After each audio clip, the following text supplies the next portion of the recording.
Tonight, we explore a world where the War of the Five Kings was ended not by battle, but by the most unlikely marriage in the history of the Seven Kingdoms. After months of northern victories that left Tywin Lannister cornered and the realm burning, a proposal arrived. Not from ambition, not from love, but from the cold arithmetic of survival. Robb Stark would take Cersei Lannister as his queen, his sisters would come home, and the war would end before another winter stripped the north to the bone. But ending the war and winning the peace are not the same thing. A queen who hated her husband, a king who distrusted his own decision, a mother who saw betrayal in every chamber, and a realm waiting for the marriage to break. These were the things that came after the swords were sheathed. This is the story of what might have happened if Robb Stark married Cersei and ended the war. The Westerlands, what the arithmetic said, 299 AC. The letter came to Robb's camp outside Lannisport on a Tuesday. He'd been there for 3 weeks. 3 weeks with 18,000 Northerners and Riverlanders camped on the hills above the Westerland's richest port city, watching the Lannister banners on the walls and calculating the cost of taking what was already, by any honest military assessment, effectively his. He had won every battle. He had captured Jaime Lannister at the Whispering Wood. He had driven Tywin Lannister off the field at Oxcross and harried him through the western hills until Tywin's army was no longer a field force, but a defensive garrison and a series of ravens asking his allies for help. That wasn't coming. The North had won the war. The North had won the war, and was now in the specific, dangerous position of winning armies, the position where the winning was complete, but the peace wasn't, where the enemy was beaten but not destroyed, where every additional week of campaigning cost men and coin and horses that the North didn't have, and that the Westerlands could absorb from their gold mines indefinitely. Robb understood this better than he wanted to. Catelyn had been saying it for months in the specific Catelyn way, which was to present the arithmetic directly and wait for him to argue with it, and then present it again when the argument failed. "We cannot hold the Westerlands," she had said last week. "We can raid them, we can burn them. We can take their castles one by one and garrison them with men we don't have. We can do all of that and win ourselves an occupied province full of people who hate us, at the end of a supply line that runs 800 miles north, and wait for the Tyrells or the Dornish or Stannis or whoever decides the moment is right to come for us from behind." "We've won every battle," Robb had said. "Winning battles and winning a war are different. Winning a war and winning a peace are different again." She'd looked at him. Your father knew the difference. He didn't act on it in time, but he knew it. The letter arrived the next Tuesday. It was from Tywin Lannister. The seal was the lion. The handwriting was not Tywin's. A scribe's hand, controlled, impersonal, but the voice in the words was entirely his. "Lord Stark, the realm is destroying itself. You have won a military campaign. You have not won a kingdom. The throne is occupied by my grandson, who is young, and the realm's recovery depends on orderly governance, which requires the war to end. I propose a negotiated settlement. The terms I am willing to discuss are generous. The terms you would receive from continued campaign are not. I suggest you read this letter twice before burning it. Your sisters are well. Sansa attends my daughter-in-law daily. Arya is somewhere in the city. Neither has been harmed. I give you my word on this, which is worth more than you currently believe it is. What I propose is a marriage between the king in the north and the queen regent, between you and Cersei. I will explain why this is not as absurd as it sounds. Send a rider if you wish to hear the explanation." Robb read the letter twice, as instructed. He did not burn it. He brought it to Catelyn. "Catelyn, what the Tully and her did with it, 299 AC. Catelyn read it in the tent with the candles guttering in a western wind that came off the sea and smelled of salt and something metallic that was either the iron in the water or the iron in the air that accumulated around armies that had been in the field long enough. She read it once. She set it on the table. She looked at her son. "He's serious," she said. "You can tell that from a letter." I can tell that from the fact that Tywin Lannister wrote it at all. Tywin Lannister does not send proposals he's using as distractions. He doesn't need distractions. His position inside Casterly Rock is more defensible than anything we can bring against it. And he knows it.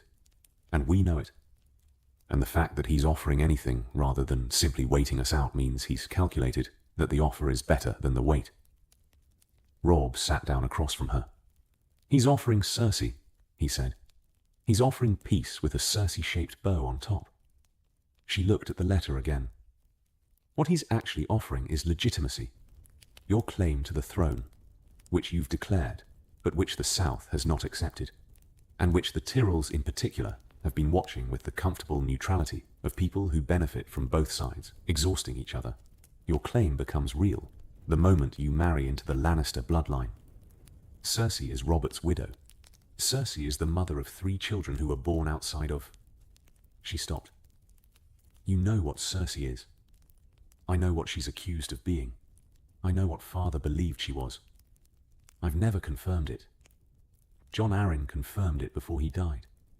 Your father confirmed it. The lineage book. The lineage book is evidence, not proof. Robb held her gaze. I'm not defending her. I'm saying I know what I know, and I know what I'm told, and they're different things. Catelyn looked at her son. He was 17 years old. He was a man who had never lost a battle. He was also, she recognized with the specific, complicated pride and terror of a mother watching her child become something larger than she'd expected. Right about the distinction. He's asking you to be king, she said. Not king in the north. King of the 7 kingdoms. Cersei is the queen regent. Joffrey is the king. A child king with a fractured court and a realm that's been at war for a year. If you marry Cersei, I don't become Joffrey's father. No. Joffrey is Joffrey, but you become the man who can manage Joffrey, who sits beside Cersei in council, who has the Lannister resources and the Northern Army and the specific combination that lets you hold what you've won without spending the next 10 years defending it. She will hate me. Probably. She hated Robert. Look at what that produced. You're not Robert. She held his gaze. I mean that in the specific way that matters here. Robert drank and hunted and didn't notice what was happening around him. You notice everything. You're not... She stopped. You'd have to be careful in ways that Robert never was. You're telling me to consider it. I'm telling you the arithmetic. She picked up the letter. Your sisters are in that city. Sansa has been there for a year. Arya, he says she's somewhere. Which means he doesn't know where she is. Which means she's found a way to be invisible. Which means she's surviving.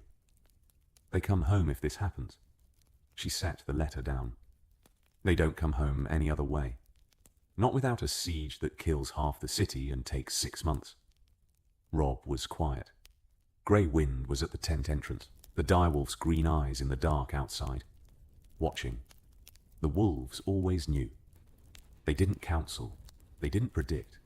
They simply knew that something was shifting. Let Tywin explain it, Catelyn said. You don't agree to anything. You listen to the explanation. Agreeing to listen is not agreeing to the thing itself. Tywin Lannister would disagree. Then be careful in the conversation. She stood. That's the skill set you're going to need if you say yes anyway. You might as well start practicing. Tywin, the explanation. 299 AC. They met in a farmhouse 3 miles from the Lannisport walls. Robb came with Catelyn and the Blackfish and 10 men. Tywin came with Kevan and Sir Adam Marbrand and 10 men. The farmhouse belonged to a man named Tommen, who had left it when the armies arrived and who would return to find his table had been used for the negotiation that ended the war and would tell the story for the rest of his life. Tywin sat across from Robb. Robb had been imagining this meeting since his father's arrest. He'd been imagining Tywin Lannister as the thing that had destroyed his family, the architect, the man behind everything.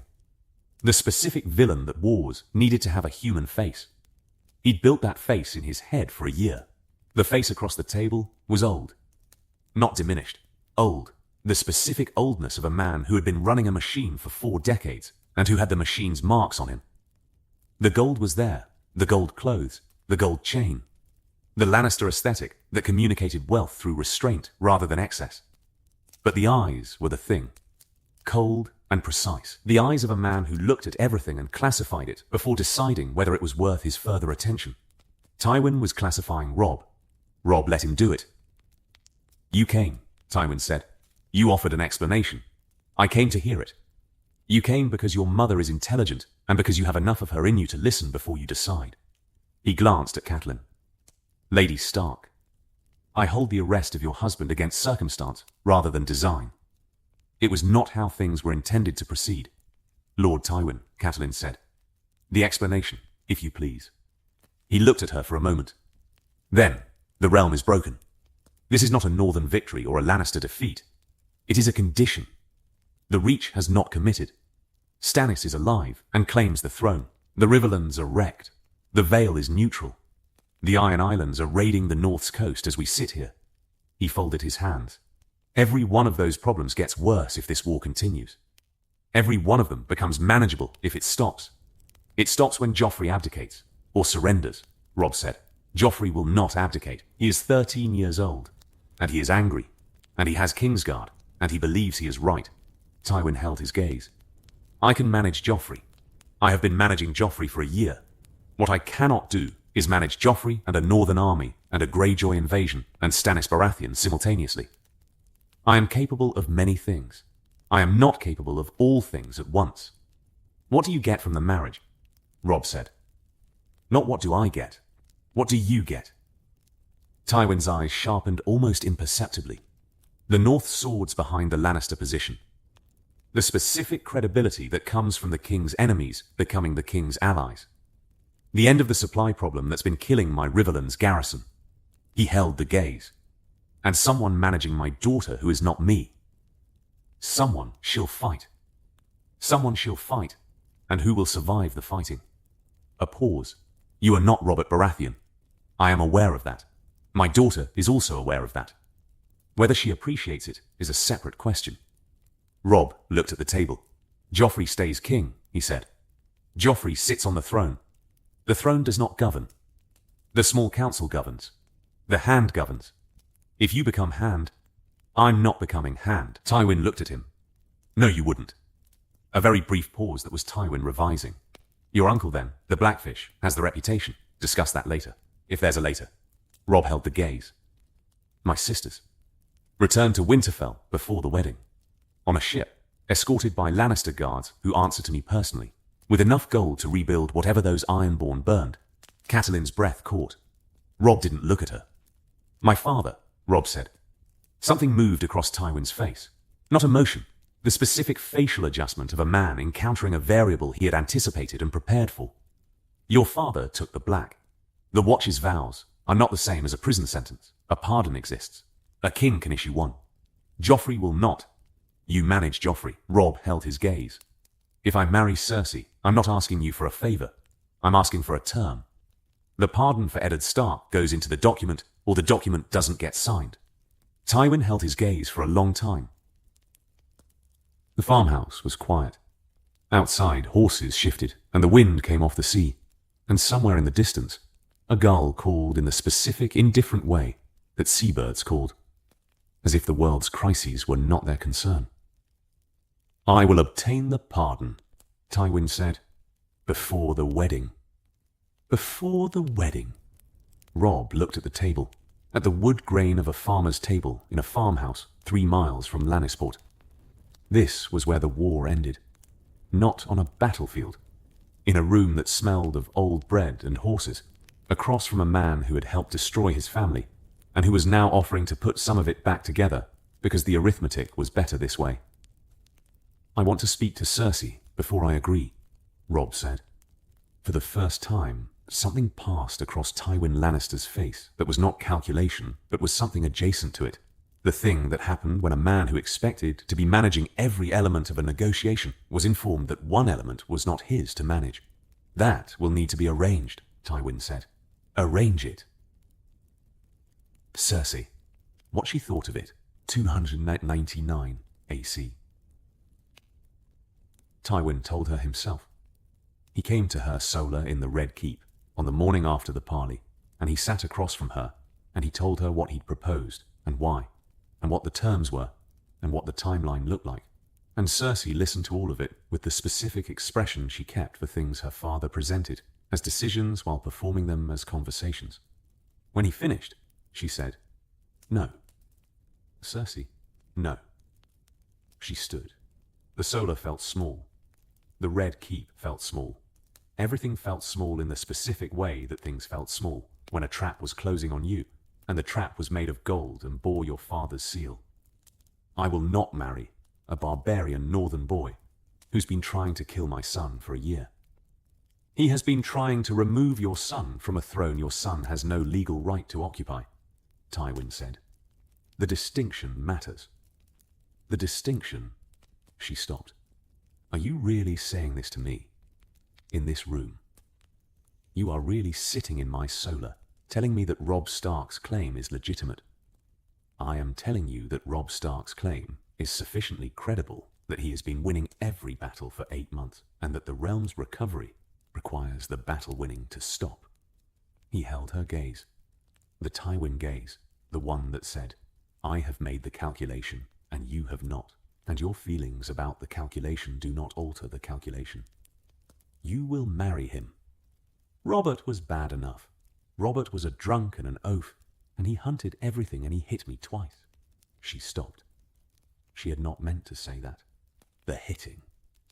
She had stored that information in the specific place where things were kept that could not be used and could not be discarded, and that surfaced sometimes in ways she hadn't authorized. Tywin's face did something that was not quite sympathy, but was in the neighborhood. Robert Baratheon was a man whose specific failures are not a useful model for what this will be. Robb Stark is 17 years old. He is intelligent. He has, by all accounts, the kind of military leadership that what? That makes me want to share his bed. She looked at her father. "Have you actually thought about what this means? Not the political arrangement. What it means. I will be his wife. He will be He will be in my rooms. Yes. He'll want heirs. Cersei." Tywin said her name with the specific weight of a man who was about to say something she would find painful. "Your children are alive because I negotiated this. Your son stays on the throne because I negotiated this. Your position in this city, which was becoming untenable, which was becoming the position of a woman whose political capital had been spent and who was surrounded by people waiting for the moment to..." He stopped. "Chose the rest. This is the best arrangement available. It is not what I would have chosen if I had chosen the circumstances. I did not choose the circumstances. Neither did you." She looked at the window. The city below. Her city. The city she'd been managing since Robert's death. The specific grinding daily work of keeping Joffrey's throne stable while the world came apart around it. She loved this city in the way that you loved things you were terrified of losing, with the love that was almost indistinguishable from fear. "He wants to meet me before he agrees," she said. "Yes, that's..." She turned from the window. "He wants to evaluate me, like a horse. He wants to make sure the terms are what they appear to be. That is not an unreasonable concern. He's a boy. He's a king." Tywin held her gaze. "Treat him like one, and this can work." "Can it?" She said it flat. "Not a question. I have kept this family together through worse than this. I will keep it together through this." He stood. "The meeting is arranged. Day after tomorrow? In the throne room, which is his idea. He wants a formal space which tells you something. Tells me he's nervous. Tells you he's taking it seriously. At the door, Cersei, he is not what you fear. He is not Robert." "How would you know?" "Because Robert was a man who required nothing from those around him except their amusement and their indulgence. This boy requires their honesty." Tywin looked at her. "You might find that more difficult. I suggest you prepare for it." He left. Cersei stood in the solar. She thought about Jaime. Jaime was in the Riverlands somewhere, a prisoner in Robb's camp. She had been receiving letters from him, carefully worded, stripped of everything that would endanger them both. Letters that said nothing except that he was alive. The alive was the thing she held on to. The alive was the threat. If she married Robb Stark, Jaime came home. That was presumably part of the terms she hadn't heard yet. The prisoner exchange. The release of the man the Starks had been holding for a year. Jaime came home. And then he was her brother, and she was married to a northern boy, and the world was a different shape than it had been yesterday, and the shape would have to hold. She thought, I survived, Robert. She thought, this will be different. She thought, different could be worse. She called for wine and sat in the solar as the sun moved across the city and tried to understand what her life was about to become. Robb and Cersei. The throne room. 299 AC. The throne room was empty, except for them. Robb had specified that. No advisors, no guards beyond the door, no witnesses.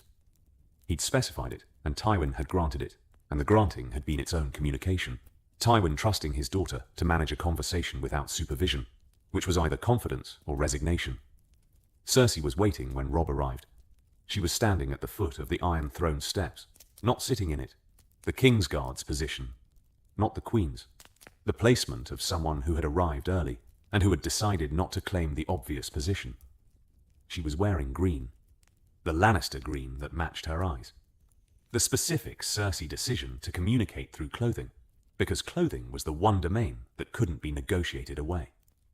Robb walked in and she looked at him. He was not what she expected.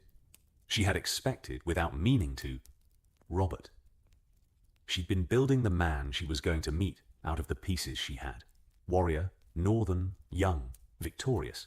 And the pieces had assembled themselves, in her imagination, into the Robert shape, the large shape, the loud shape. Robb Stark was lean. Not small, Stark height, the northern height that ran in the blood, but lean in the way that campaigners were lean. The body stripped to what it needed, and nothing it didn't. His face was... She assessed faces the way others assessed weapons, for utility and for risk. His face was his father's, mostly.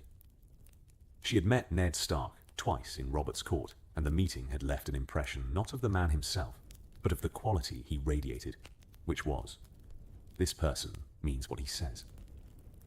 The face across the throne room had that quality. It was annoying. He stopped 10 feet from her. He looked at her the way she looked at him, directly, with the specific directness of someone who was making an assessment and not performing the assessment for an audience. You're younger than I expected, she said. You keep saying that. She paused. I haven't spoken to you before. No? But I've been told I'm younger than expected approximately 15 times since I started winning battles. It's become a thing people say. He held her gaze. I'm also younger than I expected to be in this situation.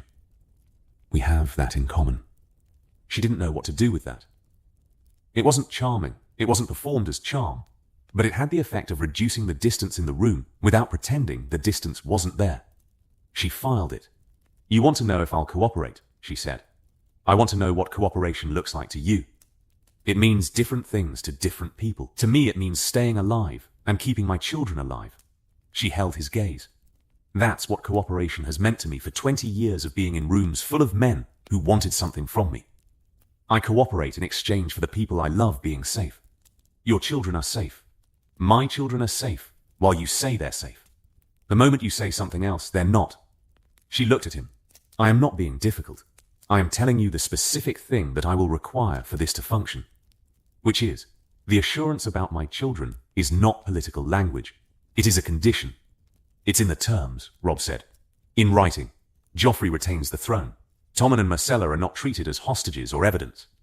Their status as Baratheon children is not publicly disputed. Publicly, privately, he stopped. You know what people know.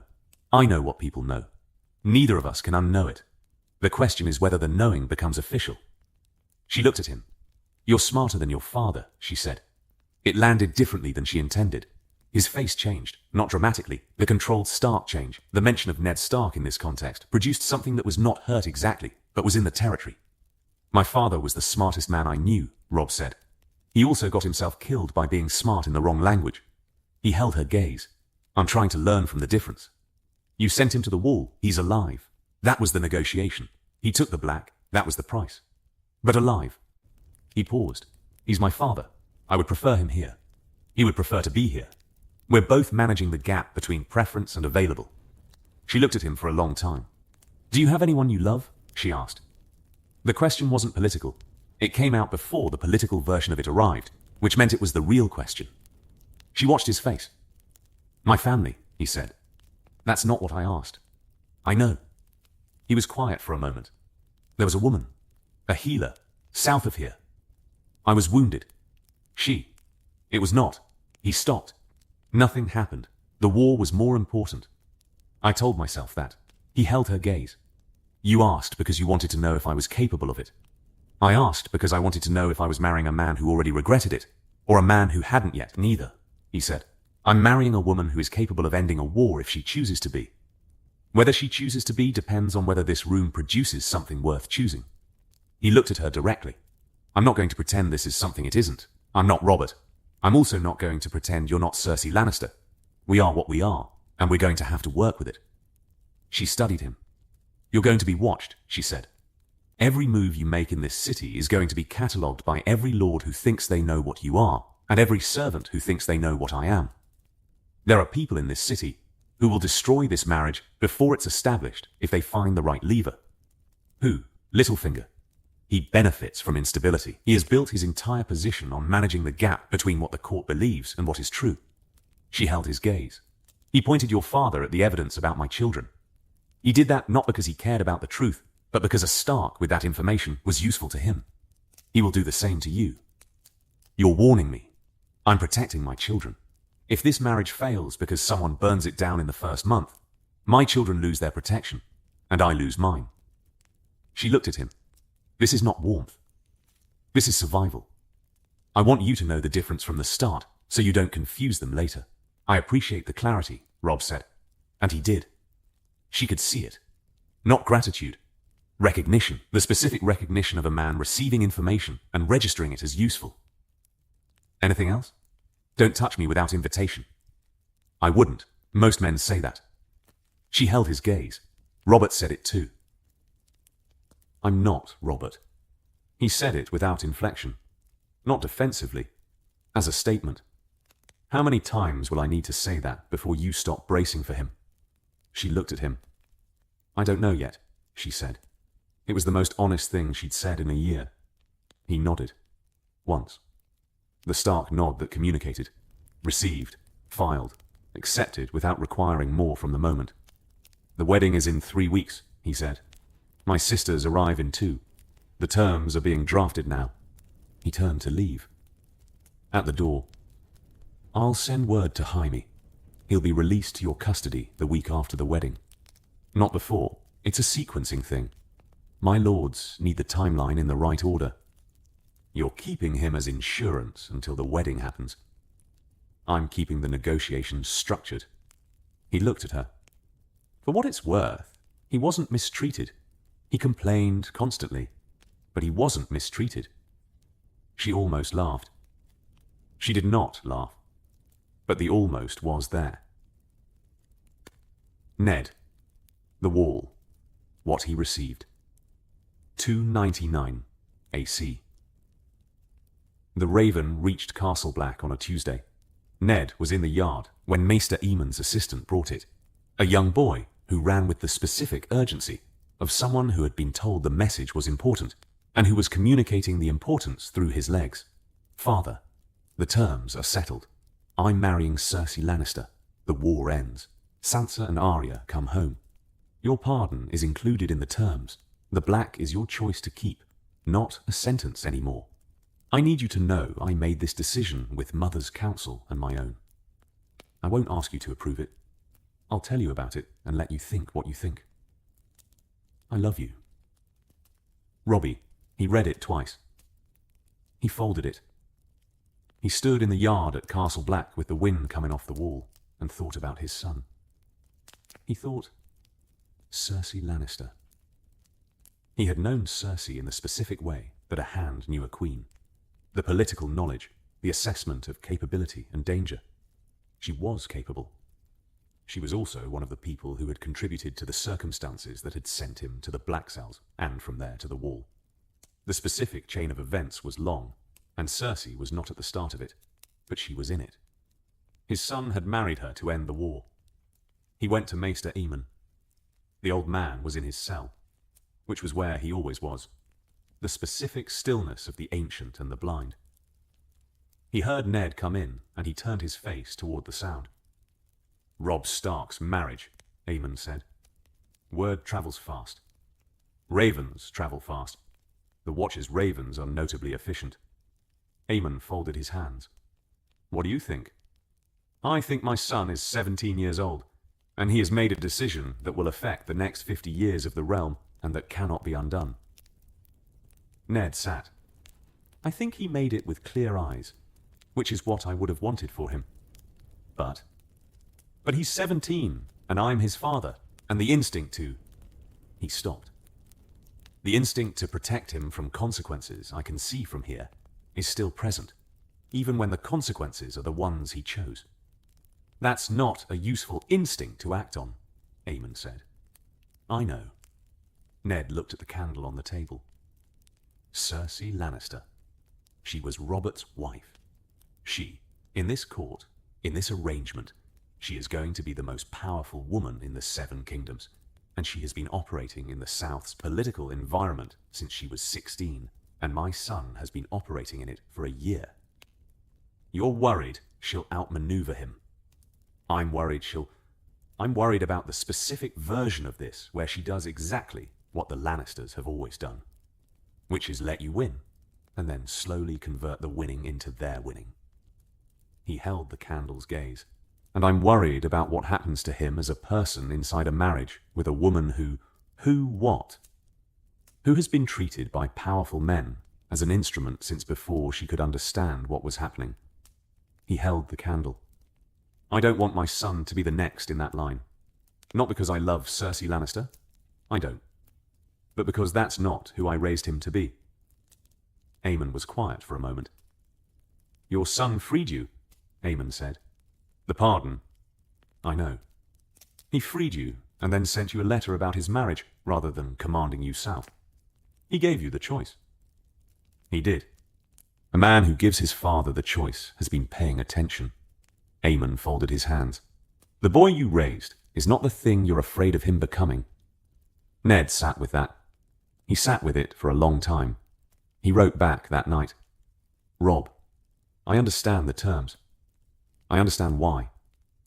I would not have made the same decision, but I was never going to be the man who made this decision. That was always going to be you. Be kind to her. Not because she deserves it, because you do. Stay at your desk. The work is the thing. I know you know this. I'm saying it anyway, because saying things that need to be said is the whole of parenting. The pardon is noted. I'll stay for now. The Wall needs. The Wall always needs. Come visit if the South ever lets you breathe. Your father. The Lords. What Robb's men said. 219 Dene. He told them at the War Council that night. He'd been dreading the telling more than the conversation with Cersei, which was its own kind of information about where his anxiety actually lived. Cersei Lannister was terrifying in specific, legible ways he could prepare for. The Great John Umber was terrifying in the way that large men who felt betrayed were terrifying, which was, unpredictably and loudly, and with furniture at risk. The Great John was the first to respond. He stood up. He was enormous in the tent. He always was. And he looked at Robb with the expression of a man who had been following this king for 8 months, and who had believed the following was for a specific purpose, and who was now being told the purpose had changed. You're marrying the Lannister queen, the Great John said. Yes. The woman who... Yes. The woman whose children are. The terms address that. Robb held his gaze. The terms have addressed everything I need them to address. My sisters come home. My father gets a pardon. The North gets trade agreements that we've needed for 20 years. Jaime Lannister goes back to his family. And the war ends without us spending 3 more months dying outside Casterly Rock. We can take the rock, Lord Karstark said. Rickard Karstark, whose sons had died at the Jaime Lannister capture, who had been carrying that grief like a shield ever since. My sons died for this war. They didn't die so you could marry the woman who sent their killer to the field. Your sons died honorably, Robb said, and I will honor them. But I won't kill more of your family members or mine, when an alternative exists that gets everything we need without it. The independence of the North is in the terms. Robb looked at the assembled lords. The North rules itself. No Lannister troops on northern soil. No Lannister taxes. The Northern Lords' rights, under their agreements with the Crown, are preserved. The Crown acknowledges, in writing, that the North's governance is its own business. And you go south, the Greatjon said. You sit in King's Landing with the Lannister Queen, and you run the realm for the Lannister Boy King. I run the realm because it needs running, and because the alternative is the realm breaking apart entirely, and the pieces being worse than the whole. Robb held the gaze. I've spent a year fighting, because that was what the situation required. This is what the situation requires now. I'm asking you to follow me through the hard part of winning, not the battles, the after. The Greatjon sat down. He sat and he looked at the table, and he was quiet for a long moment. If this goes wrong, he said, if the Lannisters use this to rebuild, and they come for us afterward, I'll lead the army north myself, Robb said, with a Lannister wife at my side who will have as much reason as anyone to want it to work. He met the Greatjon's eyes. I know what I'm asking. I know how it sounds. I also know what 3 more months in the Westerlands produces, which is dead Northerners and a richer castle, and no closer to ending it. Lord Glover said, the phrase. Robb looked at him. You made a promise to Lord Frey, Glover said. The crossing, the marriage. If you marry Cersei Lannister instead of a Frey daughter, that negotiation was for the crossing. The crossing happened. The marriage is a separate arrangement. He heard how it sounded. I'll deal with Walder Frey. He'll say you broke your word. I made a promise, and the situation has changed in ways neither of us anticipated when the promise was made. I'll compensate him. I'll negotiate. He doesn't want compensation, the Blackfish said. Brynden Tully, who had been sitting at the far end of the table, in the specific Blackfish posture that was always slightly removed from the rest of the room, the posture of a man who preferred the edge. Walder Frey wants the marriage because the marriage is what he values. It is not a transaction to him. It is a status purchase. Gold and land do not purchase status the way a Stark blood tie does. He held Robb's gaze. He will feel it as an insult of the First Order. Then I'll manage an insulted Frey. Robb looked at the table. I can't marry everyone. I'm marrying one person, and that person is ending the war. If Walder Frey wants to be angry about it, he can be angry about it from the south bank of the Trident, while the rest of us are rebuilding. The tent was quiet. Not the Greatjon loud, the specific quiet that was a room of men absorbing a decision and deciding whether to follow it. Lord Hornwood stood. I follow Robb Stark. Lord Glover sat for a moment. Then, I follow Lord Stark. The Greatjon was last. He looked at Robb for a long time with the specific Greatjon look that was both challenge and respect, and that had been in this tent since the night he'd drawn his sword on Catelyn and had been staring across the table at a 16-year-old kid ever since. The North remembers, the Greatjon said. You'd better make sure what it remembers is worth remembering. That's the plan, Robb said. The girls. What came home? 299. A queer. Sansa arrived first. She came by ship from King's Landing to White Harbour, and then by road, and Catelyn met her at the gates of Winterfell with the specific, concentrated quiet of a mother who had been performing functional competence for a year, and who was now, with her daughter in front of her, running out of the performance. Sansa was 12. She had left at 11. The difference between the girl who had ridden south for a betrothal and the girl who stepped down from the carriage was not the year. Years didn't do this. It was what the year had contained. The court, the arrest, the threats, the specific education that happened when you were placed in a hostile environment and discovered that survival required becoming someone your previous self would not have expected. She was taller. She was also quieter, in the wrong way. The wrong quiet was not the quiet of peace, but the quiet of someone who had learned to manage what they showed, and who was now managing it with Catelyn, which broke something in Catelyn's chest because the managing was the wrong tool for this room. "Come here," Catelyn said. Sansa came. She was stiff for a moment, the court stiffness, the posture that said, "I don't know what is safe yet." Then Catelyn held her, and the stiffness went, and what was underneath was Sansa, her daughter, who had been 11 years old at a betrothal, and who had survived a year in a place that had tried to make that impossible. "I'm home," Sansa said, into Catelyn's shoulder. "You're home." They stood in the gate for a long time. Arya came 4 days later, under separate escort. She came. This was the word that found itself in Catelyn's mind when she saw the girl walk through the gate, unaccompanied. In the sense that mattered.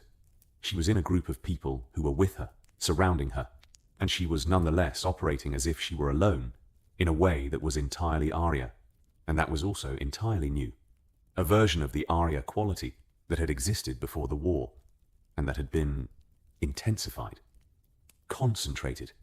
Whatever had happened to Arya in King's Landing had taken the thing that was Arya and put it under pressure, and what had come out the other side was still Arya, but with more of it. She had a sword. Not the small one that had gone south with her. A different sword. She was wearing it under her cloak, and Catelyn saw it and didn't mention it, because mentioning it would have required a conversation she didn't have the right language for yet. Arya hugged her. Quick and tight. The Arya hug that was not the Sansa hug, not the yielding, not the letting go. The grip of someone who had been holding on for a year in the specific way where there was nothing to hold, and who was now briefly holding something real. "Is Bran all right?" Arya said. Not hello, not I'm home. Is Bran all right? Bran is well.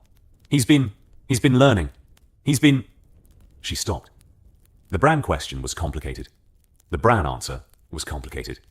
Bran at Winterfell since the Ironborn attack had been Bran, but also something else, something that was developing, and she didn't know what to call it yet.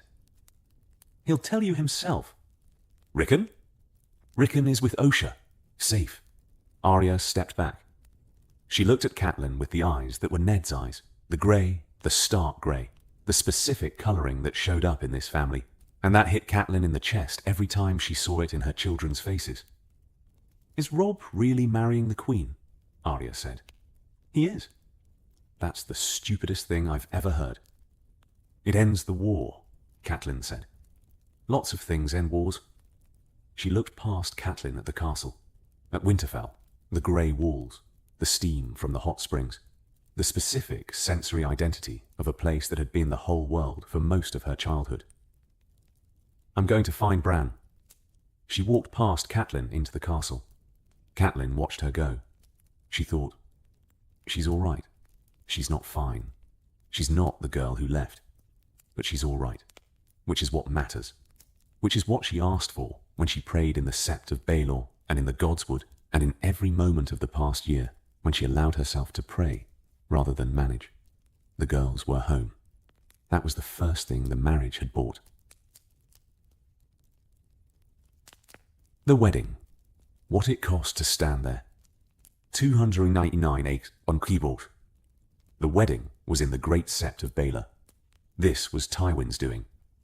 The Great Sept was legitimacy made stone, the specific institutional weight of the faith's most prominent building, the place where kings were crowned and treaties were blessed, and where the Seven watched the kingdom's important moments with the stone-faced neutrality of gods who had seen everything and reserved judgment. Robb stood at the altar in grey and gold, the compromise that had taken 2 hours of argument. Grey for the North, gold for the Lannisters.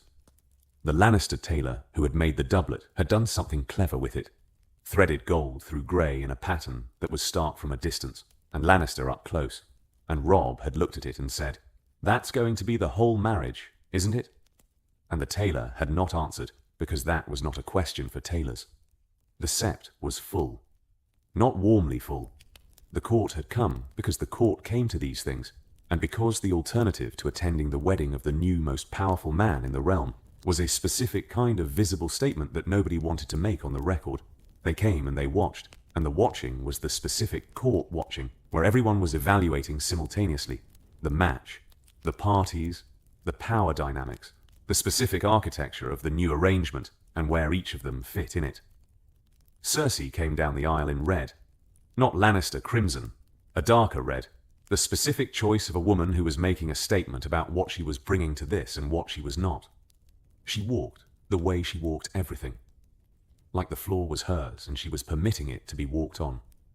Whatever she was feeling. And there was something there. Visible to anyone who looked with the right calibration, was below the surface. She reached the altar. She looked at Robb. He looked at her. The high septon began.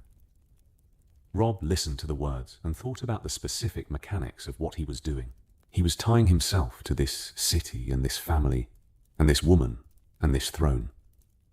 He was ending a war in the specific way that wars ended, when the people fighting them decided the ending was better than the continuing.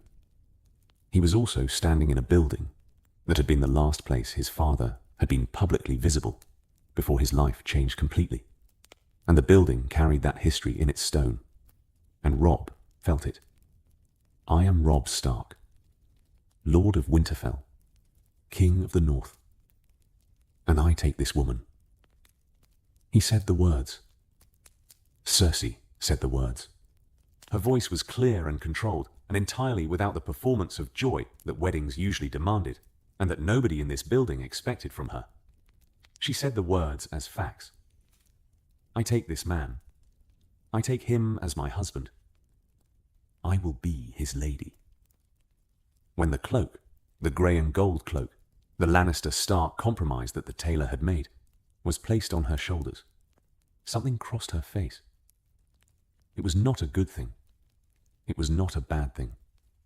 It was the expression of a woman encountering the physical reality of a change that had been theoretical until the moment the cloth settled on her shoulders, and the expression said, "This is real now." Robb thought, we are both in this now. He thought, the wedding is the easy part. He was, as was becoming habitual, right. The first night, 299 AC. He knocked on her chamber door. This was also a decision, not assuming, not commanding, knocking. The knock communicated, this is your space and I am requesting entry. Whether the communication was received as intended was uncertain. She opened the door. She was still in the wedding gown. She'd removed the cloak. It was folded on the chest near the door, which was its own statement, and her hair was half down from whatever the hairdressers had done to it, the braid coming loose, in a way that was either deliberate or the result of hours of tension in a neck that had been held straight too long. Lord Husband, she said. My lady. He looked at her. I want to be clear about something. Do you? This doesn't have to. Tonight doesn't have to be. He stopped. He was bad at this. He had known, since the conversation in the throne room, that this conversation was coming, and he had rehearsed it, and what he had prepared had sounded reasonable in his head, and now sounded clumsy out loud. I'm not, Robert. I said that already. What I'm trying to say is, I'm not demanding anything from you that you're not prepared to give. She looked at him. The marriage requires consummation, she said. You know that. I know that. Tywin knows that. If we don't consummate, every lord in the realm will know by morning, and the marriage will be challenged within the week. She held his gaze. This is not a personal choice. It is a political requirement. I am aware of the difference. So am I. He held her gaze. I'm saying, tonight is a political requirement. Everything after that, I'm not assuming. I'm not expecting. If at some point it becomes more than political, That's a different conversation. He paused. I don't want you to be afraid of me. I'm not afraid of you. You were afraid of Robert. I was. She stopped. That is not a thing I've told you. You told me in the throne room, when you said don't touch me without invitation, and then said Robert said that too. That was telling me. He held the gaze. I'm not going to hurt you. She looked at him for a long time. You're very serious, she said. I'm told I'm younger than expected, he said. She did something he did not anticipate. She laughed. Not much. A small sound, genuine in a way that was different from the Cersei sounds she'd been making all day, the controlled sounds, the performative sounds. This one was real. Brief. And gone almost immediately, replaced by the control. One serious conversation at a time, she said. We've had enough for the evening. She stepped back. He came in. Later, not much later, because neither of them was equipped to make more of the night than the night required. They lay in the dark on opposite sides of the very large Lannister bed, and the specific silence between them was not cold, but was not warm. It was the silence of two people who had taken a step, and who were now assessing what they had stepped onto. Your brother, Robb said, into the dark. Jaime is coming home next week. She said it carefully. I know. I mean, when he does. How you? He stopped. It's going to look like a lot of things to a lot of people. Everything in this city looks like a lot of things to a lot of people. I'm saying I know about the rumors. I'm saying I've never been given proof. And I'm saying that whatever the truth is, I am not going to... He stopped. I am not going to make my marriage into a prison to manage a rumor. A long silence. You know, she said. You said you don't have proof, but you know. I know what people say. People say many things. They do. He was quiet. The children's position is protected. It's in the terms. Whatever the truth of their parentage, their status is not being publicly challenged. I agreed to that. He held the dark. What I'm saying is that Jaime coming home is complicated, and I'm aware of the complications. She said nothing. Is there anything I need to know? Robb said. Not for political reasons, to manage the complications. A longer silence. Jaime and I have been... She stopped. We are the only people who have ever understood each other completely. That is not a political relationship. She paused. It is also not a current one. Not in the way you mean. Not since... She stopped again. Not for a long time. All right. Is it? It has to be. He held the dark. I'm not going to be Robert about it. Robert drank himself into oblivion and produced bastards across the realm and called it personal freedom. I'm not going to be Robert about Jaime, and I'm not going to be Robert about anything. He paused. I'm going to try to do this correctly. Whether correctly is possible, I don't know yet. She was quiet for a long time. I will not make you look foolish in public, she said. That is what I can promise now. The rest, I can't promise the rest yet.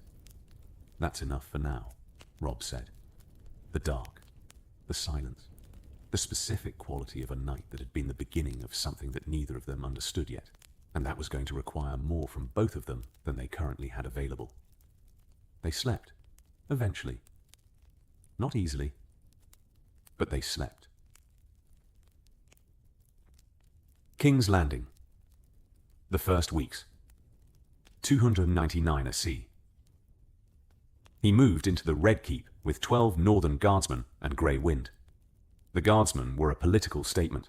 The 12 was not a number chosen for security. Robb was in a city that now nominally supported him, surrounded by Lannister soldiers in the Red Keep itself. The 12 were chosen because 12 Northern men in Grey Stark livery in the corridors of the Red Keep communicated to everyone who saw them. There is a new presence here, and the presence has teeth, and the teeth are specific. Grey Wind was a different kind of statement. The direwolf had been with Robb through every campaign. The wolf did not distinguish between friend and enemy through the court's usual methods, rank, clothing, position. The wolf distinguished through the specific animal intelligence of something that processed threat at a level below politics. Several members of the small council had walked into the council chamber on the first day, seen grey wind in the corner, and immediately recalibrated their approach to the meeting. This was not accidental. Robb took the small council in the second week. Not the hands role. That was still in negotiation. The blackfish being considered, but not confirmed. What Robb took was the present. He attended every small council meeting, and he sat where he sat, and he said what he said, and the council proceeded with the specific, adjusted rhythm of a room, learning to navigate a new and unpredictable element. Pycelle was the first test. The Grand Maester was old and ancient, and had been a fixture of the Red Keep's governance since before Robb was born. He was also, as Cersei had briefed Robb the evening before the first council meeting, a Lannister loyalist of the specific kind that was less loyalty than institutional habit. He supported whoever was currently in power with the automatic allegiance of a man who had decided, decades ago, that survival required being useful to the person at the top rather than the person who was right. Pycelle had been making a report about grain supply when Robb spoke. The numbers in that report, Robb said, are the numbers for the Crownlands alone. The Riverlands supply situation, which affects the Crown's grain access through the Trident, is not represented here. I'd like a revised report with the full picture. Pycelle looked at him. The Riverlands are part of the realm. The report should reflect the realm. Robb held the gaze. By next meeting, Pycelle looked at Tywin, who was at the table in the position he occupied that was technically observer and functionally hand-in-waiting. Tywin did not respond to the look. Pycelle looked back at Robb. "Of course, my lord," Pycelle said. "Your Grace," Cersei said, from her seat at the table. Flat, not quite defensive, corrective, the way someone corrected a mistake rather than made a point. Pycelle blinked. "Your Grace." The council continued. Afterward, in the corridor, Cersei caught Robb's arm. He stopped, looked at her hand on his arm. She removed it. "Pycelle's numbers are always incomplete," she said. "He has been producing incomplete reports for 15 years. Asking for a revised one publicly it drew attention to the gap. That's useful. But it made him look small in the council. He was producing incomplete reports. He was. And now he knows you noticed, and every other person in that room knows you noticed, and Tywin knows you noticed, and that is all useful. But Pycelle will not like feeling small. Men who don't like feeling small look for ways to become large again." She held his gaze. "The way to use Pycelle is to give him the opportunity to be useful before you require him to be." Robb looked at her. "You've been doing this a long time," he said. "I've been doing this since I was 16, she said. Robert didn't. "Right, you'll make mistakes. Everyone does in the first weeks. The ones to avoid are the ones that create enemies, rather than finding where the enemies already were." He held her gaze. "You're helping me," he said. She looked at him with the specific Cersei look that was not warm, but was not cold. The look of a woman who had agreed to a transaction and was executing the transaction as agreed. "I am protecting myself. If you fail in this city, I lose my children's protections. We have aligned interests in your not failing. I suggest you accept help without spending the time analyzing the motivation." "Right," he said again. He accepted the help. Littlefinger was the second test. He came to Robb Solar on the third day, not summoned, appearing. The specific Baelish arrival that was neither intrusion nor formal visit, but the thing in between, that he'd perfected over decades of navigating King's Landing's corridors. He knocked, which was politeness as performance. He sat, which was presumption as routine. "Lord Stark," he said. "Or, I suppose you're something else now, aren't you?" "Your Grace is traditional," Robb said. "You knew that, of course." "My apologies." The smile that was Littlefinger's primary instrument. The smile that was simultaneously warm and entirely without warmth. The smile of a man performing friendliness so accurately that the performance had become the thing. "I want you to know that I am entirely at your disposal.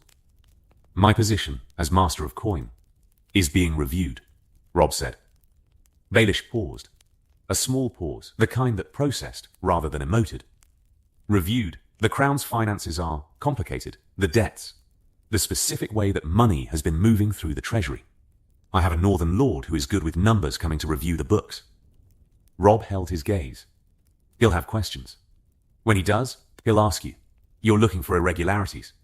I'm looking at the books. He held the gaze. If you've been doing everything correctly, the review will show that. If you've been doing anything incorrectly, the review will show that too. He met the eyes. You pointed my father at information that contributed to a series of events that destroyed my family.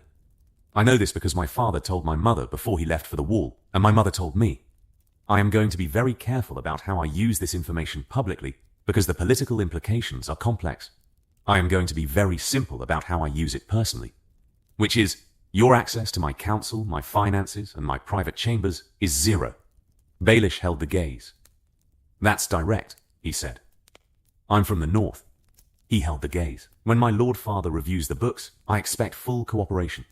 If the review is successful, he paused. You'll keep your position for the time being. I don't have a better replacement right now. When I do, the position changes. Baelish looked at him for a moment. Lady Stark trained you well, he said. My mother trained me to think. Robb held the gaze. My father trained me to be honest. I find the combination more useful than either alone. He stood. Thank you for the visit. I'll let you know when the book's review is complete. Baelish left. Robb sat in the solar for a moment. He thought, that could have gone worse. He thought, it might still. Jaime returns. 299 AC. Jaime came home on a Wednesday. Robb arranged to be elsewhere. Not permanently, not the pretense of unawareness, but the specific tactical absence that allowed the reunion to happen without having to be managed simultaneously with a Stark presence, which would have made it something it couldn't be. He heard about it from the Blackfish afterward. Brynden Tully, who had been in Robb's retinue since the beginning of the campaign, and who had the specific Tully assessment of the world, clear-eyed, pragmatic, slightly brutal in the way of river people, came to Robb's solar at midday. Your wife's brother arrived this morning, the Blackfish said. I know. They were together for 3 hours. I know. In her solar, with the door closed. The Blackfish held Robb's gaze. I know that too. Robb looked at him. What do you want me to do about it? The Blackfish sat.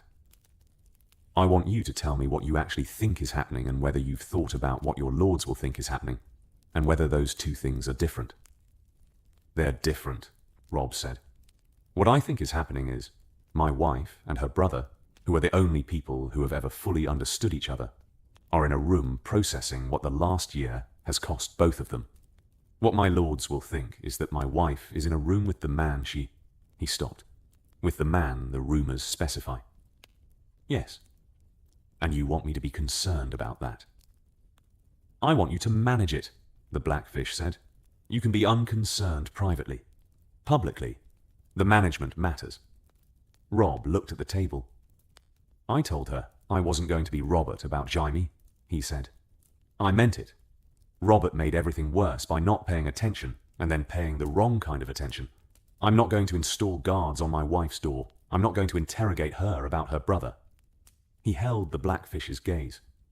What I am going to do is make sure Jaime Lannister's position in this court is clear. Which is, he's my wife's brother. He's the previous Kingsguard Lord Commander, which means he's been removed from that position since the settlement.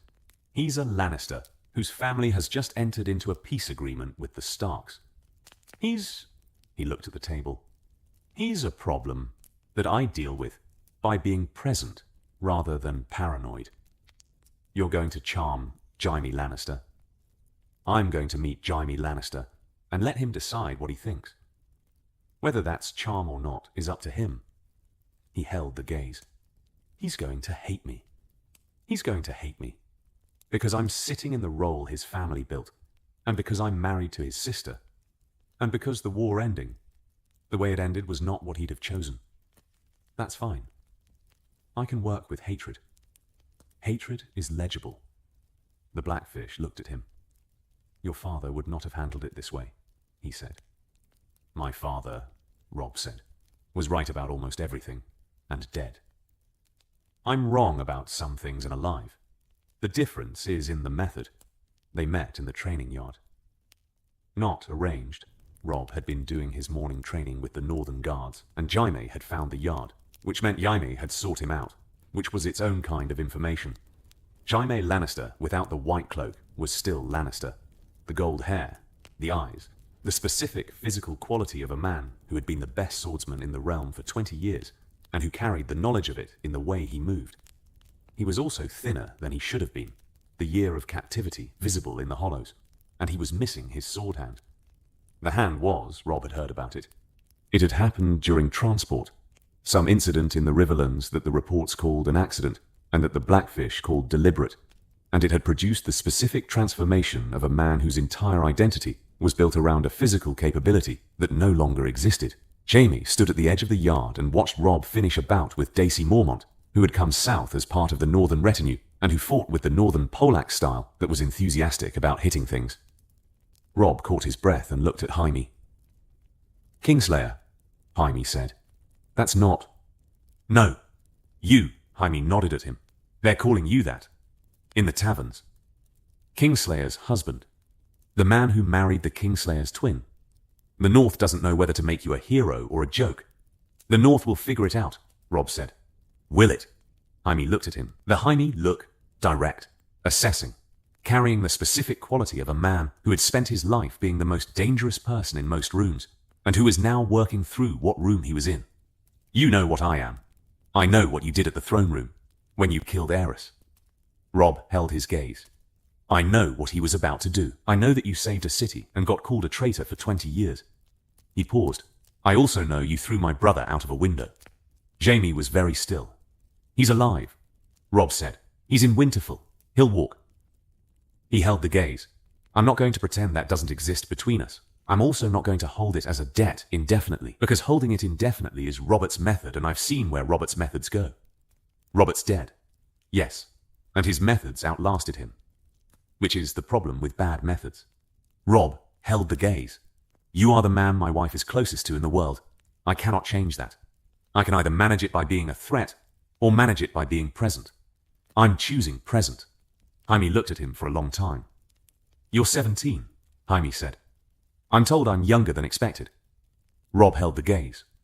"I'm also the man who beat your father in the field 4 times, and who is standing in the Red Keep while Tywin Lannister sits in his castle calculating how to undo this arrangement. If you want to help him, there are methods available. If you want to see your sister not live the same life she lived with Robert, there are other methods." He picked up his sword from the rack. "Think about which one you want to choose." He walked back into the drill. Jaime stood at the edge of the yard for a while. Then he left. He did not make a decision that day. But he made an observation. The boy was not afraid of him. Not of his reputation, not of his surviving sword arm, not of his relationship with his sister. Most men in most courts would have come into that yard radiating the performance of confidence. The Jaime Lannister presence required a specific amount of posturing in response. This boy had not posted. He just talked. It was, Jaime decided as he walked back through the Red Keep, deeply inconvenient. Cersei and Jaime. What had to be said? To him. She told him directly. She came to his chambers the evening of his second day home. His chambers in the Red Keep. The rooms that had been reassigned to him as guest chambers rather than the Kingsguard quarters that no longer existed in the same form. He was at the window, looking at the city, the way he'd always looked at the city, as a place that was partly his by right, and that had always kept him at arm's length. She sat. He looked at her. "Tell me," he said. "He knows," she said. Jaime went still. "Not officially, not in the terms. The terms protect the children's status. But he knows. He told me in the throne room that first day that he knows what people say, and that he's never been given proof, and that he's not going to make the marriage into a prison to manage a rumor." She held her brother's gaze. "He's 17. I know how old he is." He said, she paused. "He said he knows the difference between warmth and survival. He said the line between them might be less clear than I think." She looked at the window. "He says things that I don't know what to do with." Jaime was quiet for a while. "Does he love you?" Jaime said. "No." "Does he—" "He's learning me," she said. "Like a language he has to speak and can see the structure of and doesn't yet speak fluently. She held her brother's gaze. He's patient. He gets things wrong sometimes, and when I tell him he's wrong, he revises. She looked at the window. Robert got things wrong, and when I told him he was wrong, he hit me. Cersei? I know. She held his gaze. I know. I'm not saying this is... I'm not performing happiness for you. I'm telling you what it is, which is different from what I was afraid of when I agreed. What were you afraid of? Robert, she said. Another version of Robert. Jaime held her gaze. Is he? He's not Robert in any version. She looked at the window. He's going to be very good at this, whatever this is. He's learning it the way he learned campaigns, with the specific stubborn attention of someone who has decided to understand the thing rather than survive it. And you, Jaime said. Are you? I'm managing, she said. That's not an answer. It's the most honest answer I have. She held his gaze. I am managing, in the specific way that managing becomes something else, over time, when the thing you're managing turns out to not be what you were afraid of. She looked at the window. I don't know what it becomes yet. I'm still in the managing part. Jaime was quiet. You and I, he said, are what we've always been, she said, which is the only people who have ever fully understood each other. That's not going to change. She held his gaze. And it's also not what it was. Not in the way you're going to ask me about. Not since. Not for a long time. You know that. I know. He knows too. Or he's made peace with it without confirming it. She looked at the window. He's going to need you. Not personally. He's not going to come to you for comfort. Politically. You're the former Lord Commander of the Kingsguard, with 20 years of knowledge about the court and the Red Keep and the specific machinery of the castle. He's going to need that. He's going to want me to help him manage the city he won from our family. He's going to want you to help him manage it because you're the best person available, and because you know it better than anyone else, and because it's now his city and yours, and the distinction between ours and theirs is... She held his gaze. Is going to have to become less important than it's been. Jaime looked at her. You've already made peace with it, he said. I'm making peace with it, she said. There's a difference. Who are you, and what have you done with my sister? She almost smiled. She survived Robert, Cersei said. And the war, and this. She stood. She's adapting. That's always been the Lannister survival mechanism. We adapt. She held his gaze.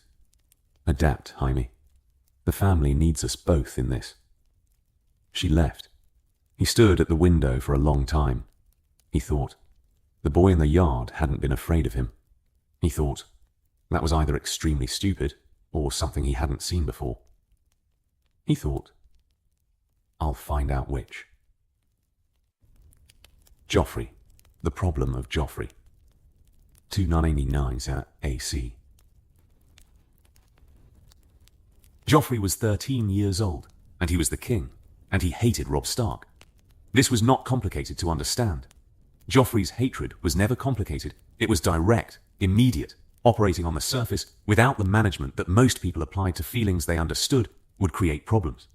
Joffrey hated Robb Stark because Robb Stark had beaten his army and killed his soldiers and threatened his city and then married his mother, and the marrying of his mother was the thing that made it personal in the way that military campaigns were not. He expressed this in the small ways available to him. He contradicted Robb in the throne room. He refused the direwolf, the allowance of grey wind in the Red Keep, which had been a specific concession. Robb explained it to the household as a working animal, and Joffrey publicly called it a kennel beast and demanded it be removed. The demand was ignored.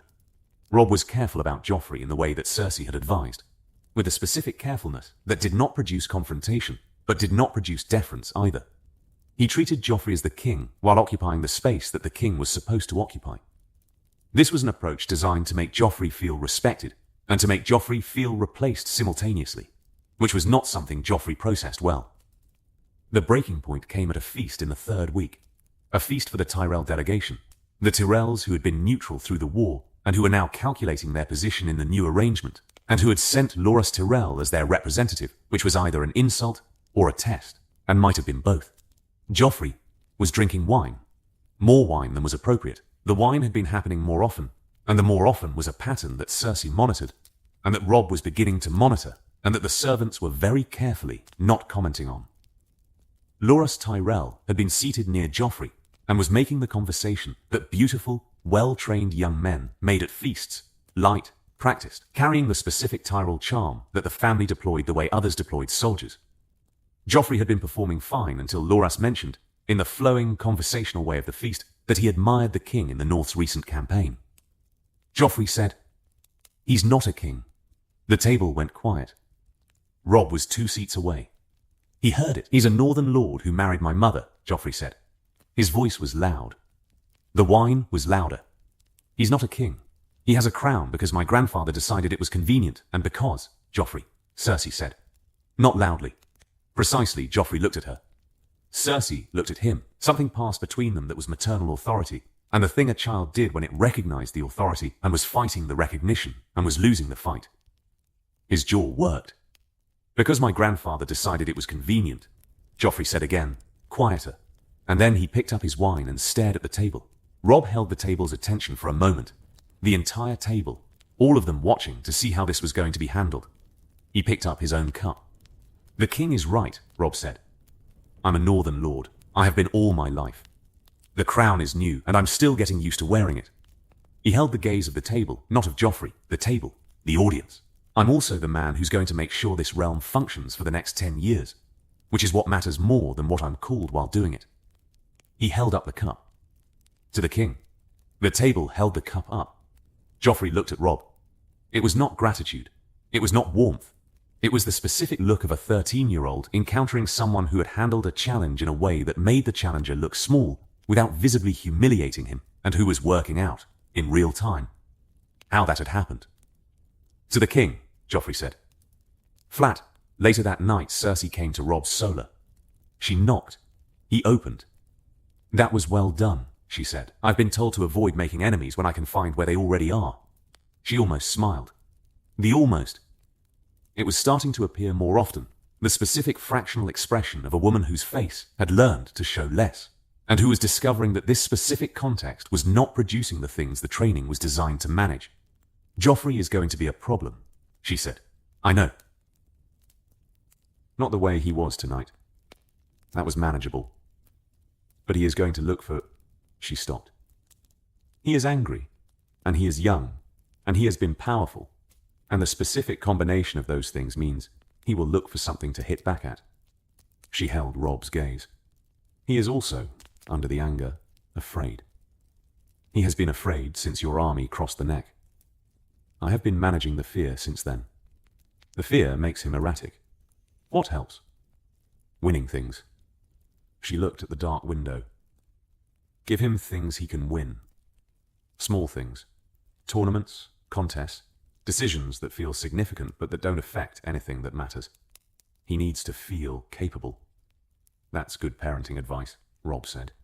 "It's survival," she said. "The same thing, usually." She left. He stood in the solar for a while. He thought, "She's starting to trust me." He thought, "Not much. Not fast. But starting." He thought, "That's something." Karstark. The Lord Who Wouldn't. 299 AC. Lord Rickard Karstark did not stay. He left the camp before the journey south began, 3 days after the declaration in the War Council, with 200 of his men and the specific, abrupt departure of a man who had made a decision and who was implementing it without discussion, because the discussion was something he had already lost. Robb let him go. This surprised the Blackfish. "You're letting him go," the Blackfish said. "He's going regardless," Robb said. "Do you want me to stop him with force?" The North remembers men who leave in the middle of a campaign. Karstark has a right to his grief. His sons died in this war. I can't give him back his sons. I can give him the end of the war, which protects the sons he has left. He held the Blackfish's gaze. I'm not going to chain him to an outcome he finds offensive. He'll cause problems in the north. He'll cause problems with other northerners who feel the same way he does. There are more of them than you think. The marriage is going to be not popular in the north. I know that. I accepted it, knowing that. The Blackfish looked at him. You should go to Stark, Catelyn said. She had been in the corner of the tent, not participating, and now she came forward. Not to argue with him, to acknowledge his sons. I've acknowledged, not in the right way, not specifically. She held her son's gaze. Go to him before he leaves. Not to make him stay. Go to say his sons' names, and say why they died, and say that the war they died in is ending because of what they built. Not despite it. She looked at him. He'll still leave, but he'll leave having been heard, which is different from leaving having been dismissed. Robb went to Karstark. He found the old lord at the edge of the camp, his men in the process of striking their section. Karstark was supervising, and his face was the face of a man who had decided and who did not want to be talked out of the decision and who was watching for the attempt. Robb said, Your sons died with honor. Karstark stopped. The one who held the left flank at the Whispering Wood when the Lannister cavalry broke through the line. He was there when we took Jaime. He fought until the signal came and he held the position. Robb held the gaze. The other, he died at the ford. He was covering the crossing when the Lannister rearguard turned. He bought the crossing. Karstark was still. I know what I'm asking you to accept, Robb said. You're accepting that your sons died for a war that ends with me marrying the woman who sent Jaime Lannister to that field. I know how that feels. He held the gaze. I also know that if I continued the war, and we took Casterly Rock and burned the Westerlands, the sons who died would not come back. The sons who are still alive might. You're asking me to be grateful. I'm asking you to go home and tell your people what your sons built. They built the victory that made the terms possible. Without the battles, without the men who died, there were no terms to offer. Robb held his gaze. The marriage is the settlement. The settlement is what the war produced. Your sons are in that settlement, whether they're alive to see it or not. Karstark was quiet for a long time. My sons are dead, he said. Yes. Robb held the gaze. I'm sorry. Sorry doesn't bring them back. No, it doesn't. He held the gaze. Go home, my lord. I'm not asking you to attend the wedding. I'm asking you to go home and survive this, and let it settle and come back to court, when you can look at it without the grief overwhelming everything else. He paused. The North needs its lords present. All of them. Karstark looked at him. He said, I'll come to court. In a year. He held the gaze. A year is what I need. Take 2 if you need them, Robb said. Karstark left. He took his men north. He was angry. He remained angry for some time. But the specific conversation had done what Catelyn had said it would do. He left having been heard, and the hearing meant that the anger did not calcify into the kind of permanent resentment that produced betrayal. He came back to court in 14 months. He never stopped being angry about the marriage. He never forgot Robb saying his sons' names. Those two things coexisted for the rest of his life, which was the Karstark nature, and which was, under the circumstances, the best outcome available. The Walder Frey problem. 299 Kayo Maixikim. Walder Frey's letter arrived on a Thursday. Robb read it at breakfast and set it next to his plate, and finished eating before picking it up again.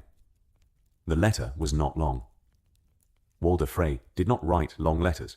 He wrote specific letters, the precise communication of a man who had spent 90 years on a river crossing, and who understood that the specific thing you said mattered more than the volume. The letter said, Lord Stark, you broke your oath. The crossing was for a marriage. The marriage did not happen. I am owed. If what I am owed is not paid, in the form of marriages for my daughters and granddaughters to lords of appropriate standing, what I am owed will be paid in other currency. An old man understands currency better than kings. The Blackfish, who had read it over Robb's shoulder, said, He means war. He means leverage, Robb said. They're different things. From Walder Frey, they're the same thing. Cersei, across the breakfast table, said, "What did you promise him?" "A marriage. My marriage, specifically, to one of his daughters or granddaughters." Robb looked at her. "In exchange for the river crossing. And you married me instead." "I married you instead." He held her gaze. "This is not a surprise problem. I knew it was coming. I've been working on—" "You haven't told him anything yet," Cersei said. It was not quite accusatory. It was observational in the way that observations were sometimes more damning than accusations. "I've been handling the city. You've been avoiding it, because old men who feel slighted are unpleasant to manage, and you hoped it would become less urgent." She held his gaze. "It has not become less urgent." "I know. What do you offer him?" she asked. "He wants marriages. The marriages he wants are into your family, or into the high lordly houses, because those are the ones that give him what he's actually buying, which is social position. What have you got?" Robb looked at the table. "I have Sansa," he said. Silence. "She's 12, Catelyn said. She had come in from the window where she'd been standing, which was her way of inserting herself into conversations she'd been observing. She came in at the point where the conversation was about to produce something she needed to be present to counter. "I'm not proposing to marry her to Walder Frey himself," Robb said. "He has grandsons, young ones, in 5 years." "She just came home," Catelyn said. "I know, I'm not. The proposal isn't immediate. It's the offer of a future arrangement. Something he can claim to his people as having received in exchange for the crossing." He looked at his mother. "I can't give him what I promised him, because what I promised him is married to someone else. I can give him the second best thing, which is the prospect. You'll ask Sansa. She doesn't get a choice, legally, but I will ask her. She deserves to be told." He held his mother's gaze. "I will not do to her what was done to me." Catelyn looked at him. She said, "She came home 3 weeks ago." "I know. She needs time before she's an asset again." The word asset landed in the room, and nobody commented on it. It was a true word, and they all knew it, and the truth of it was the thing that made it sit wrong. "Give me another option," Robb said. "I'm not choosing this because I like it. I'm choosing it because it's what I have. If you have something better, I want it." Catelyn looked at Cersei. The two women. Cersei's face was unreadable in the specific Cersei way, controlled. The surface saying nothing. But she was thinking. Robb could see the thinking. "Tyrion," Cersei said. Everyone looked at her. "My brother Tyrion. He is unmarried. He is—" She paused. "He is a Lannister, which is a name that Walder Frey might find sufficiently impressive, given the current arrangement. The marriage of Tyrion Lannister to a Frey daughter gives Walder what he actually wants, which is a connection to the most powerful family currently operating." She held Robb's gaze. "It also solves a separate problem, which is, Tyrion needs positioning. He has no current place in the arrangement. He is the former hand, which is a title that no longer exists in its previous form. And he has been difficult since the transition." She held his gaze. "He is the most intelligent member of my family. He should be useful. A marriage that gives him a position and gives Walder a Lannister is efficient." The Blackfish said, "Does Tyrion know about this?" "Not yet. He's going to hate it. He's going to hate it, and then he's going to think about it, and then he's going to accept it, because Tyrion is intelligent enough to understand when an option is better than the alternatives." She looked at Robb. "Have someone ask him. Not me. Someone he doesn't expect to be offering him something useful." Robb looked at Cersei for a moment. "You're doing it again," he said. "Doing what?" "Protecting your position and mine at the same time. In a way that requires me to notice it's both." She looked at him. "I said to accept help without analyzing the motivation," she said. "You also said to be careful about Pycelle because men who feel small find ways to become large again." He held the gaze. "I'm careful." "Good," she said. She picked up her cup. Robb sent for Tyrion. Tyrion, what he thought of everything. 299 C. Tyrion came to the Solar in the late afternoon and took the seat across from Robb and looked at him with the specific Tyrion assessment that processed rooms the way other men process threats, comprehensively and fast. "You're smaller than I expected," Tyrion said. "I keep hearing versions of that. Most of the people saying it mean it as an insult. I mean it as a genuine observation. Commanding men for a year without losing tends to add a cubit or two in people's imaginations. You're actually..." He tilted his head. "No, I see it. You're not small. You're concentrated." He picked up the cup that had been put on the table. Drank. "You want something? I want to talk to you about a proposal." "A proposal?" He set down the cup. "In my experience, when kings want to talk about proposals, the proposals benefit the king more than they benefit Tyrion. This one might benefit both. My experience didn't exclude that." He held the gaze. "What proposal?" Robb explained the Frey situation. Cleanly, not performing the explanation, just giving Tyrion the actual information and then the actual request.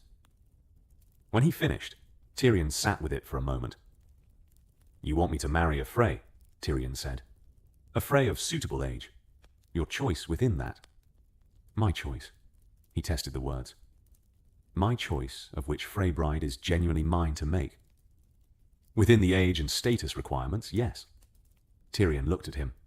"You're asking because my sister suggested it," he said. "Yes. And she suggested it because she needs to position me somewhere useful. And this is a way to do that without making it look like she's managing me. She said you'd figure that out. She's right. I always figure out when I'm being managed.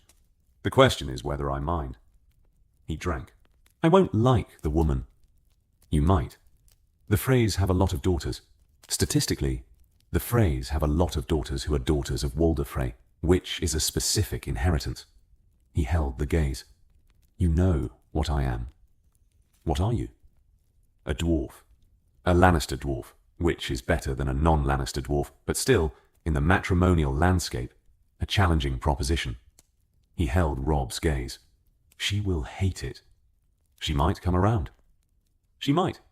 Or she might not, and I'll spend the next 40 years in a marriage that is its own kind of occupation." He was quiet for a moment. "What do I get?" "A position. Not hand. The hand situation is still developing. But something real. The financial review that's happening now, the books review, the person who runs that position permanently needs to be someone who understands money well enough to not be lied to about it, and intelligent enough to see when the lies are happening." Robb held his gaze. "That person is you." Tyrion looked at him. "You know what my father would say if he heard you offer his dwarf son the Master of Coin position. He'd say it's the right person for the job. He'd say..." Tyrion stopped. "He would actually say that. In private. Publicly, he'd have a specific Tywin opinion about what it communicated about my positioning." He held the gaze. "He is not currently in a position to have that opinion." "No." "A Frey wife and the Treasury." "Yes. It could be worse." He said it with the tone that had decided, but was maintaining the performance of considering. "I want to meet them first. Obviously. And I want the marriage to come with some contractual specificity about my right to my own chambers. I've been married before. It went badly. I have preferences about living arrangements. I'll have the terms drafted." Tyrion picked up the cup again. "You're better at this than I expected," he said. "No. I mean it differently. I'm not talking about your height or your age. I'm talking about this." He gestured vaguely at the room. "The court. The politics. The handling of my sister and my father and Joffrey and the whole." He held Robb's gaze. "Your father was the most honest man in the realm, and he was terrible at court. You have his honesty, but you're applying it differently." "I'm trying to be honest about the right things," Robb said. "That's the whole trick," Tyrion said. "That's the thing that most people who have it never figure out." He stood. I'll take the Frey wife. I'll run the treasury. I'd prefer not to attend any more small council meetings with Grand Maester Pycelle, if it can be arranged. He moved toward the door. And I want the dog in the room during council meetings. Grey Wind. Grey Wind. I find his presence clarifying. People don't say stupid things when there's a wolf watching. I've noticed the same thing. Tyrion left. Robb sat in the solar. He thought the realm was being rebuilt. Not grandly, incrementally, piece by piece. Each piece a transaction, each transaction a compromise, each compromise producing something that was not what anyone had wanted, and that was better than the alternative. He thought, this is what winning looks like when you're not in a battle. He thought, it's harder. Cersei. The first month, what changed? She had expected to hate every day. This was the baseline she'd set before the wedding, the specific Cersei preparation for the worst, which had kept her functional through 20 years of marriage to Robert, and which was a better tool than hope, because hope required the future to cooperate. She had expected to get through the days, and to spend the nights either enduring or managing, and to find the space between those things too small for anything else. The days were not as she expected. Not good. She was not going to use good. But not the endless grey endurance she'd anticipated. There was work. There was always work. She had been running the court since Robert's death, and the work hadn't stopped, because the person running it with her had changed. But Robb engaged with the work in a specific way that was different from anything she'd experienced in a court context. He asked questions. Not the questions that men at court usually asked, which were questions designed to communicate knowledge while appearing to seek it. Questions that wanted answers. He would read a report and come to her with, I don't understand this section about the Sept tax arrangement. Can you explain why it exists? And she would explain, and he would listen and ask follow-up questions that showed he'd heard the first answer, and he was building on it. And then he'd go away and come back with a proposed change that was sometimes right and sometimes wrong, and that she told him directly when it was wrong. He responded to being told he was wrong by revising. Not defensively, by revising. She could not find a precedent for this in her experience of men in power. Men in power were told they were wrong, and they produced reasons why they weren't, or they dismissed the information, or they became angry. Robb became quieter. The working through kind of quiet. And then he'd come back with the revised version, and the revised version was almost always better. She was instructing him, she realized in the third week. Not formally, not in the way she'd instructed Joffrey, which had always felt like speaking into a container that was already full of other things. She was instructing Robb, and he was learning. This was more dangerous than she'd anticipated. Not dangerous in the way she was used to. Not the danger of Robert's rages, or Joffrey's impulsiveness, or Tywin's cold long-term engineering. Dangerous in the specific way that a person became dangerous when they were capable, and learning quickly, and not trying to own you. She came to his solar on a night in the fourth week. He was at his desk. The candles were low. He worked late. She'd observed this. The northern habit of finishing the work before sleeping, even when the finishing meant 3 in the morning. He looked up when she came in. She sat across from him. I want to tell you something, she said. He set down the document. Not visibly impatiently, setting it aside properly, giving the conversation the space it required. I've been managing this city since Robert died, she said. Managing Joffrey. Managing the war. Managing the court. Managing my father. She held his gaze. I am not good at being managed. I am aware that this is a character flaw. I am also aware that my specific version of being managed usually produces things like wars. Yes, he said. I am trying to... She stopped. I'm not going to tell you I'm changing. I don't think I'm capable of fundamental change in my early 30s. But I am trying to work with the situation rather than against it. She held his gaze. I want you to know that. Not because it helps you, because it helps me to have said it. He looked at her. Thank you, he said. Don't thank me. It was tactical. Everything you do is tactical. That doesn't mean it doesn't mean anything. He held her gaze. You keep telling me the difference between warmth and survival. I keep watching, and I think the line between them is less clear than you believe. She looked at him for a moment. How old are you? She said. 17. You speak like someone who's been thinking about things for longer than 17 years. I've been losing family members since I was 16, he said. It compresses the learning curve. He held her gaze. Are you all right? You came here? That was a choice. You could have sent a letter. She held his gaze. I'm in a room with someone I don't hate, she said. In this city, in this marriage, in my life as it currently stands. That is a thing I'm still learning to manage. She stood. Good night. She left. He sat at his desk.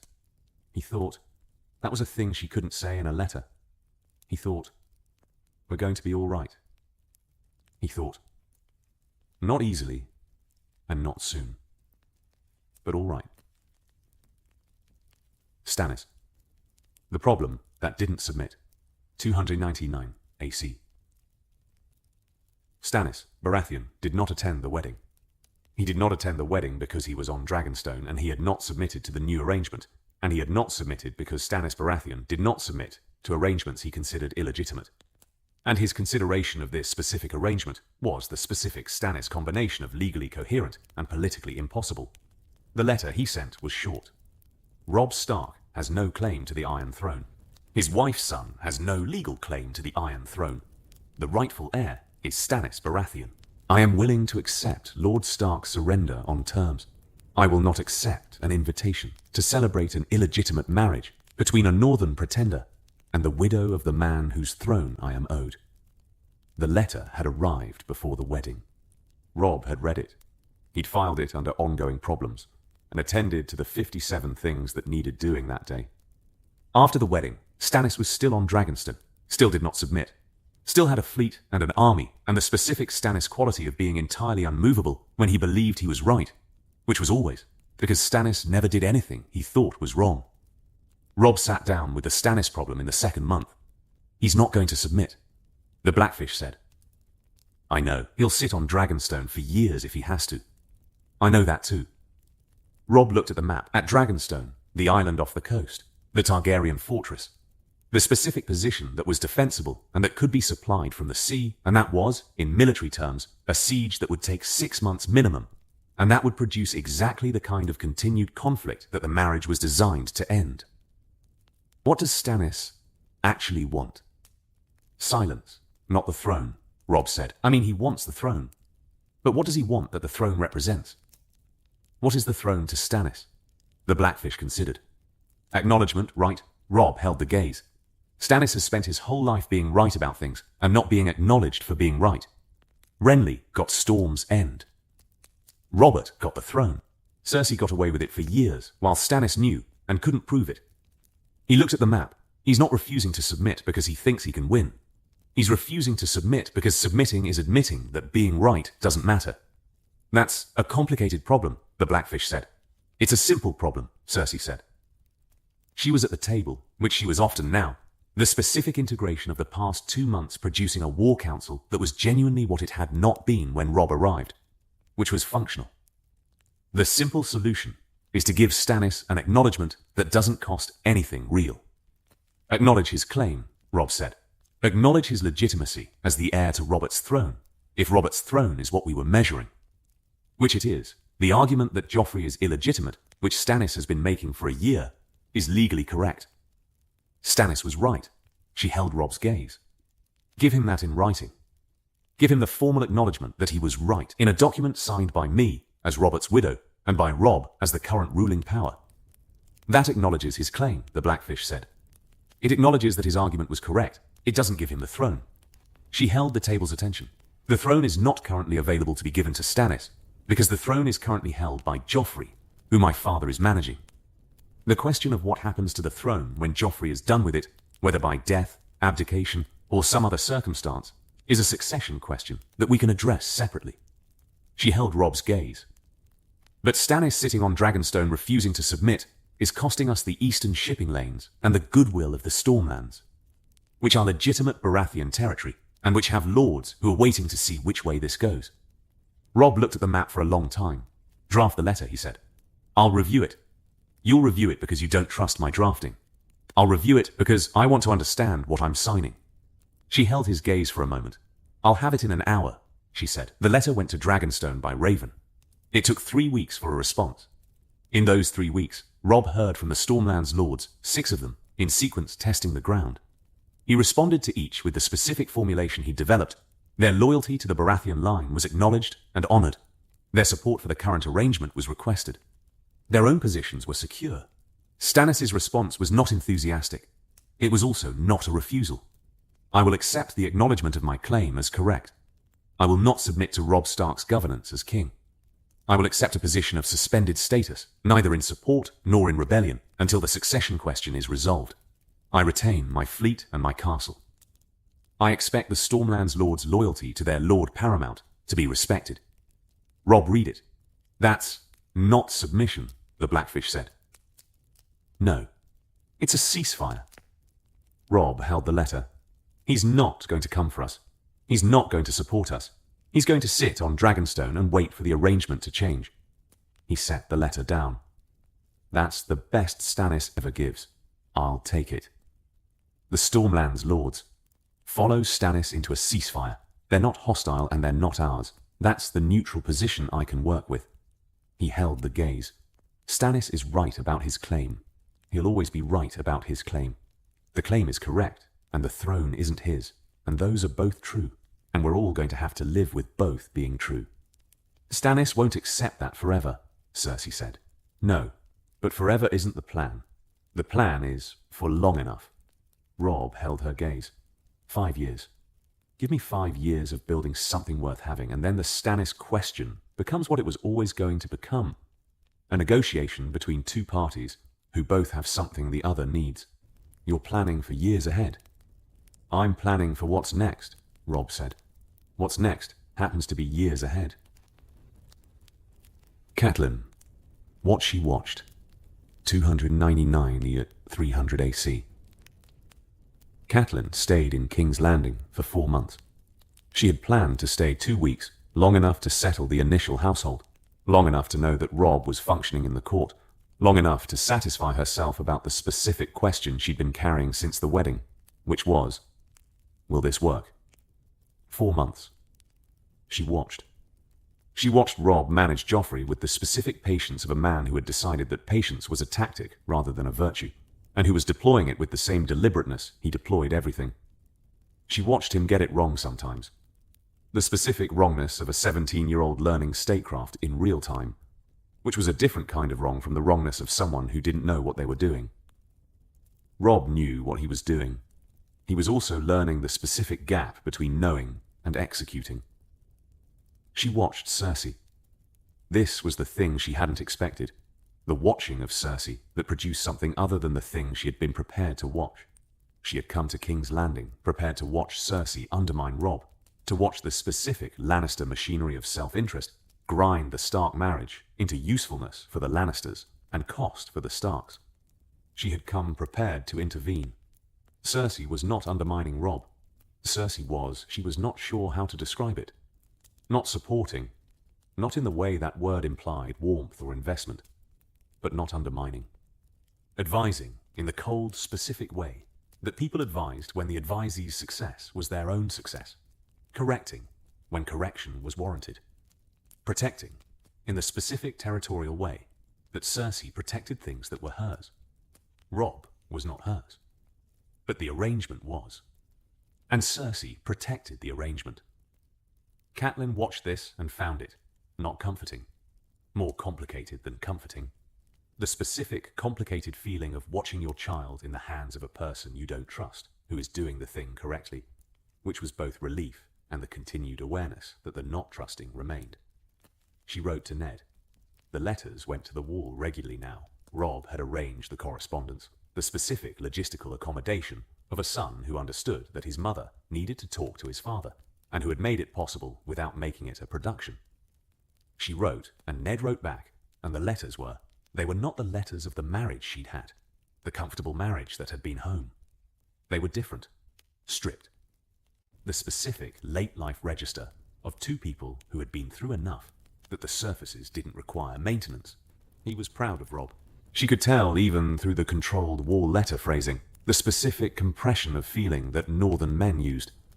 He was proud and he was worried, and the worried was the thing he communicated most clearly, which was the Ned thing, the ability to be terrified for people he loved, and to express it only through the specific, blunt language of, be careful.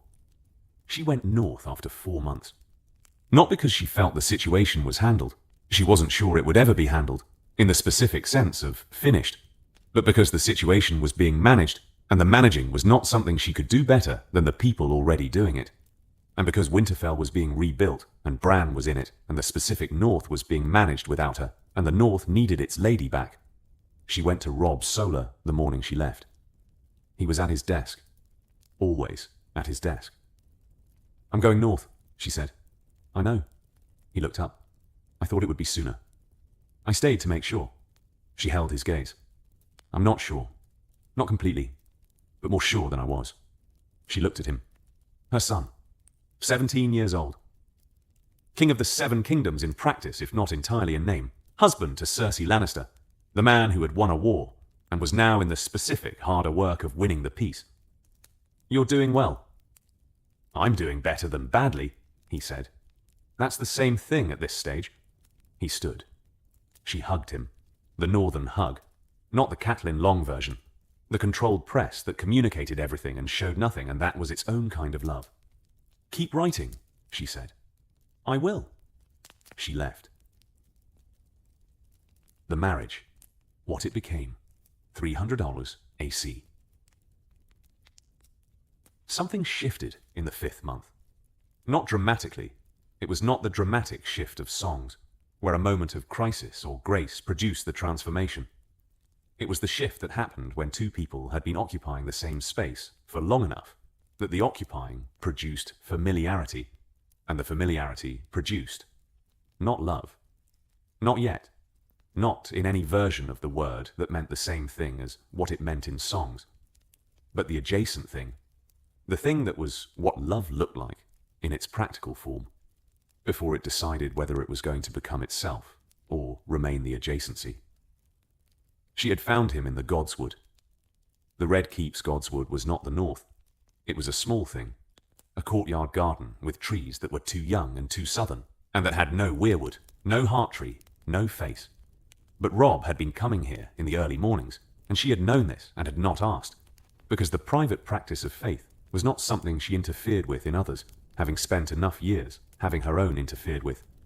She came because she'd had a nightmare, the specific Cersei nightmare that was about Joffrey, about the specific version of Joffrey who came in dreams as the worst version of himself, the version she managed in waking hours, and that existed unchecked while she slept.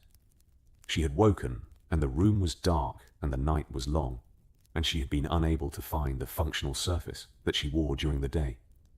She'd walked through the castle. She'd found him in the Godswood.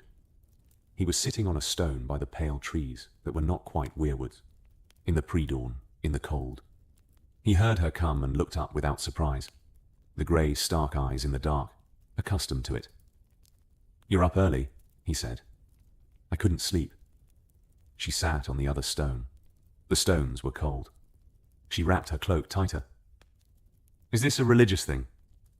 Praying to the old gods? It's a quiet thing, he said. In the city there's always noise. In here it's less. You miss home. I miss the silence of it. He held the dark. The wall is worse. The wall is the loudest silence I've ever been in, which doesn't make sense but is accurate.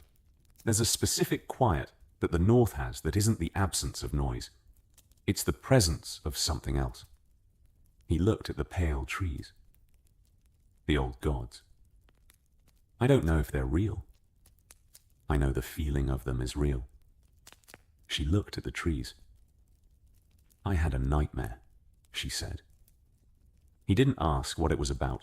He waited, which was the Robb thing, the waiting without filling, letting the space stay a space until the person in it decided what to do with it. Joffrey, she said.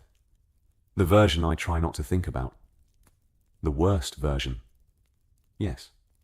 He was quiet. He's not that version, Robb said. Not entirely. He's been managed badly for a long time. The worst version came from not being managed well. He held the pale trees. I'm not saying it's your fault. I'm saying the version he is now is not permanent. You don't know that. I don't. But I've been watching him. And the thing I keep noticing is that he responds to being seen. Not praised, seen. When I treat him like he's capable of something, he tries to be capable of it. He held her gaze. He's 13. He's terrifying and he's 13. Those are different problems. She looked at him.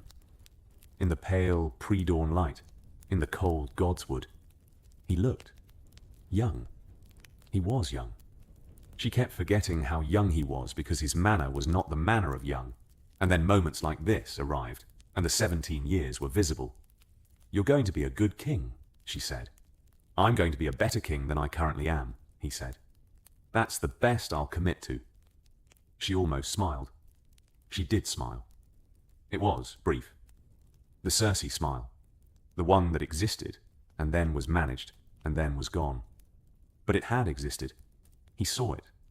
He did not comment on it. He understood by now that commenting on the unguarded moments was the way to make them stop happening. He let it pass. She stayed in the godswood. They sat in the cold until the light came up. Sansa. The court she already knew. 219, 300 AC. Sansa came south 6 months after coming home. Not because she wanted to, because Robb had sent for her with the specific careful letter that said he needed someone in his court who understood it and that offered her the choice without framing it as anything other than a choice. She came because the choice was real, and because the court was a thing she knew how to do, and because staying at Winterfell with the specific, anxious inactivity of a girl who knew more than she was using felt wrong in a way that going south felt less. King's Landing was the same city. She had known it would be, and she had prepared for it to be, and she had been wrong about the preparation, which was not the same as the city being wrong. The city was exactly what she remembered. The smell, the heat, the specific press of too many people in not enough space. What was different was that she was different, which changed the experience of the same city in the same way that rereading a book you'd read as a child changed the reading. She knew the court, not in the way she had known it at 11, the performing, the carefully maintained surface of a girl who was learning the court's language and who was always half a step behind the conversation. She knew it now in the post-survival way. She knew which lords were calculating and which were operating on principle and which were operating on grief. She knew how information moved and which servants were honest and which were assets and which were liabilities. She knew Cersei. She watched Cersei with the specific watching of someone who had studied her for a year from the worst possible angle and who was now watching from a better one. Cersei with Robb was not Cersei with Joffrey. Not fundamentally different. She was the same person, the same capabilities and the same specific combination of intelligence and paranoia that made her both effective and dangerous. But the parameters were different. She came to Robb's solar on her second day. He looked up, and she sat, and she said, "I want to be useful." He said, "Tell me about the Tyrell delegation." She told him. She told him what she'd heard at dinner, and what she'd observed from across the Great Hall, and what the specific Tyrell body language said about the position of the house relative to the current arrangement. She told him which of the Tyrell men were being more attentive than their stated purposes required, and what that attentiveness suggested about Highgarden's investment in the outcome. Robb listened. When she finished, he said, "The Tyrells are positioning for a marriage." "Yes." "Into the family. Not Cersei. She's spoken for. Joffrey. Joffrey is 13, and the Tyrells believe in a political advantage that lasts more than 3 years. They'll wait for Tommen, who will be easier to manage, and who comes with fewer." She paused. "Fewer of Joffrey's qualities." Robb held her gaze. "You've been doing this since you got home," he said. I've been thinking about it since I got home. It's what I know how to do. She held his gaze. I was in Joffrey's court for a year. I couldn't fight. I couldn't run. I watched, and I listened, and I survived. She paused. I don't want to watch and listen for the rest of my life without the watching and listening producing anything. It's producing things now, Robb said. I want it to produce things on purpose. She held his gaze. Give me something real. Not a courtesy position. Something that uses what I actually know. He looked at her. She was 12. She had been at a hostile court for a year at 11 and 12. She was speaking about political strategy with the flat precision of someone who had learned it the hard way. The small council meetings, Robb said. You'll attend them. Women don't sit the small council. I need someone in the room who can tell me what people are actually doing, as opposed to what they say they're doing, and who isn't already a party to whatever they're doing. He held her gaze. You're not on the council. You're in the room. There's a difference that will matter to the people on the council. She held his gaze. Yes, she said. She attended the council. She sat in the corner and said nothing for the first 2 meetings, and everything useful about the third one in the corridor afterward. And by the 4th meeting, Robb was asking her questions during the session, and the council members were trying to figure out when the Lord Stark's 12-year-old sister had become someone whose opinions were solicited in open council. And the figuring out was itself useful, because people who were figuring out a thing were less focused on the thing they were originally planning. Tywin, what the old lion calculated, 300 AC. Tywin came to King's Landing for the 2nd time in the 6th month. The first visit had been the wedding and its immediate aftermath, the specific Tywin presence that was observer in principle and manager in practice, the gravitational influence of a man who arranged things by being in proximity to them. He had gone back to Casterly Rock after 2 weeks. He came back in the 6th month, because the arrangement had survived longer than he'd expected, and the surviving required reassessment. He met Robb in the small council chamber. Not privately. Tyrion was there, and Cersei, and the Blackfish. Tywin had requested a full meeting rather than a one-on-one, which was the Tywin method of conducting assessments. He gathered the full picture before deciding what to do with it. The audit is complete, Tyrion said. He placed the document on the table. The full Baelish accounting. Tywin picked it up. Read it. Set it down. His face communicated nothing, while his eyes communicated that the information was worse than what he'd been told, and that the worse was being filed. He was building instability deliberately, Tywin said. Yes, Tyrion said. For years. The earliest documented irregularity is 7 years ago. The system was in place before that. Tywin held the document for a moment. I knew he was ambitious, Tywin said. I didn't know he was structural about it. He was structural about everything, Cersei said. He was structural about my marriage. He was structural about your son's arrest. He was structural about... She stopped. He was building a machine. Every crisis was a component. Tywin held the document. He looked at Robb.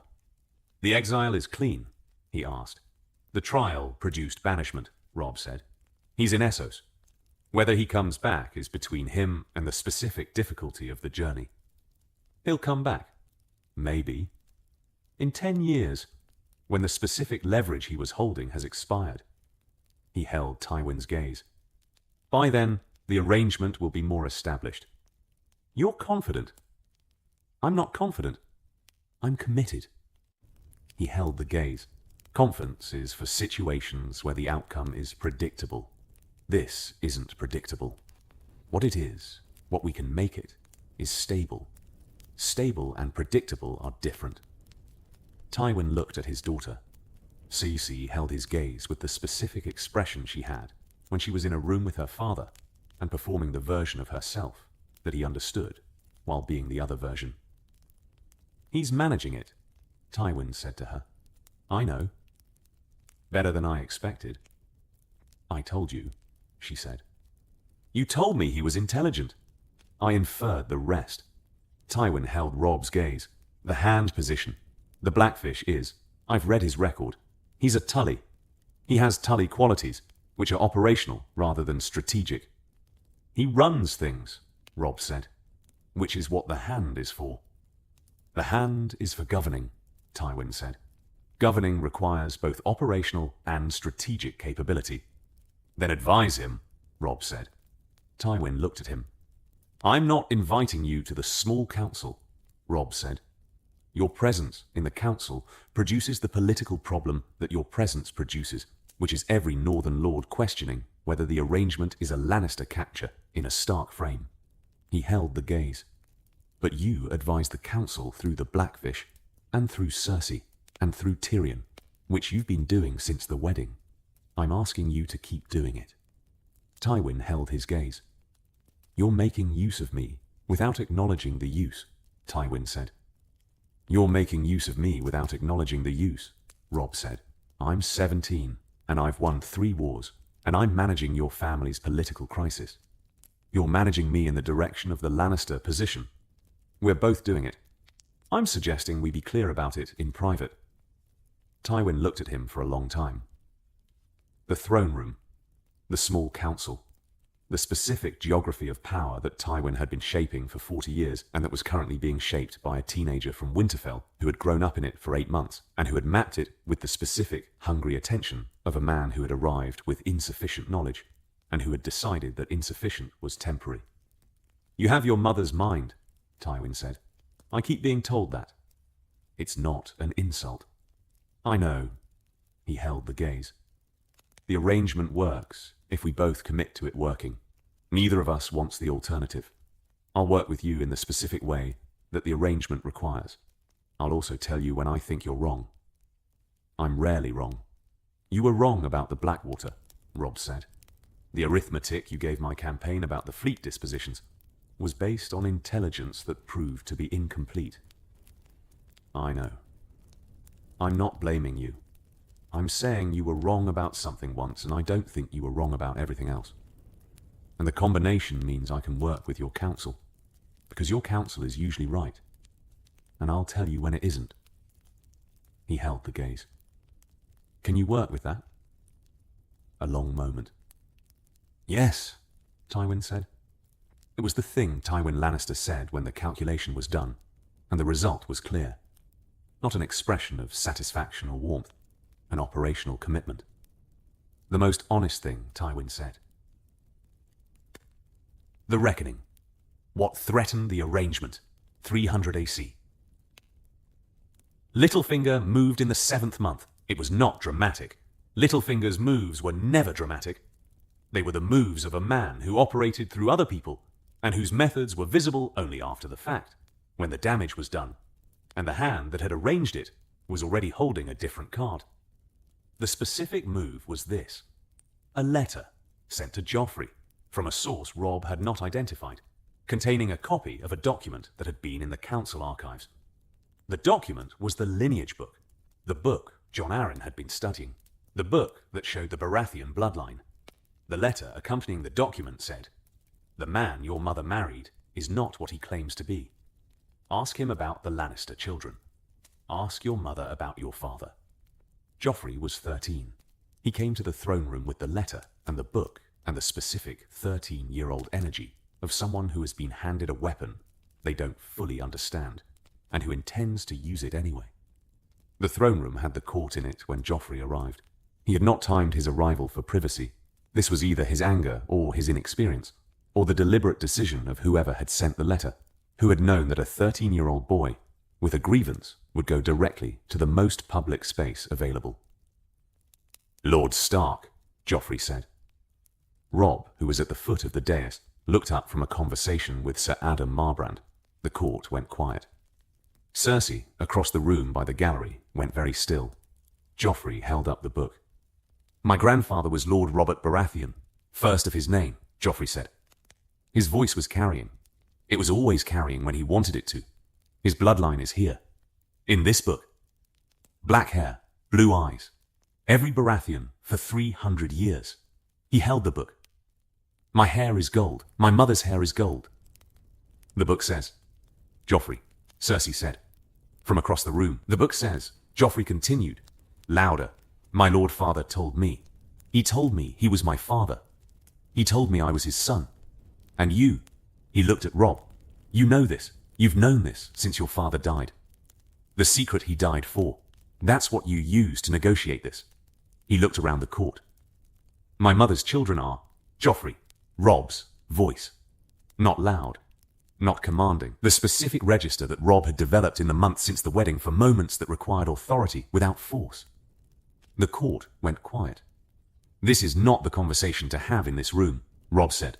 He walked toward Joffrey. Not fast, the measured pace. This is a private matter. Come with me. I won't be managed by Joffrey. Cersei was moving now. Across the room, the green dress. The controlled composure, but was very slightly less controlled than usual. Come, the court was watching. Robb was 3 feet from Joffrey now. He looked at the boy. At the 13-year-old holding the lineage book with the book shaking slightly in his hands, because the hands were shaking, which the anger was covering, which was what the anger was doing. The people in this room, Robb said, quietly enough that only Joffrey could hear, have been calculating their positions for 10 years. Everything that is said in this room in the next 5 minutes will be used by all of them. If you want to talk about this, if you want to know what I know and what is true and what your options are, we can do that. Not here. Joffrey looked at him. You knew. Joffrey said, yes, you married my mother knowing. Yes, why? Come with me and I'll tell you. A long moment. The court. The silence.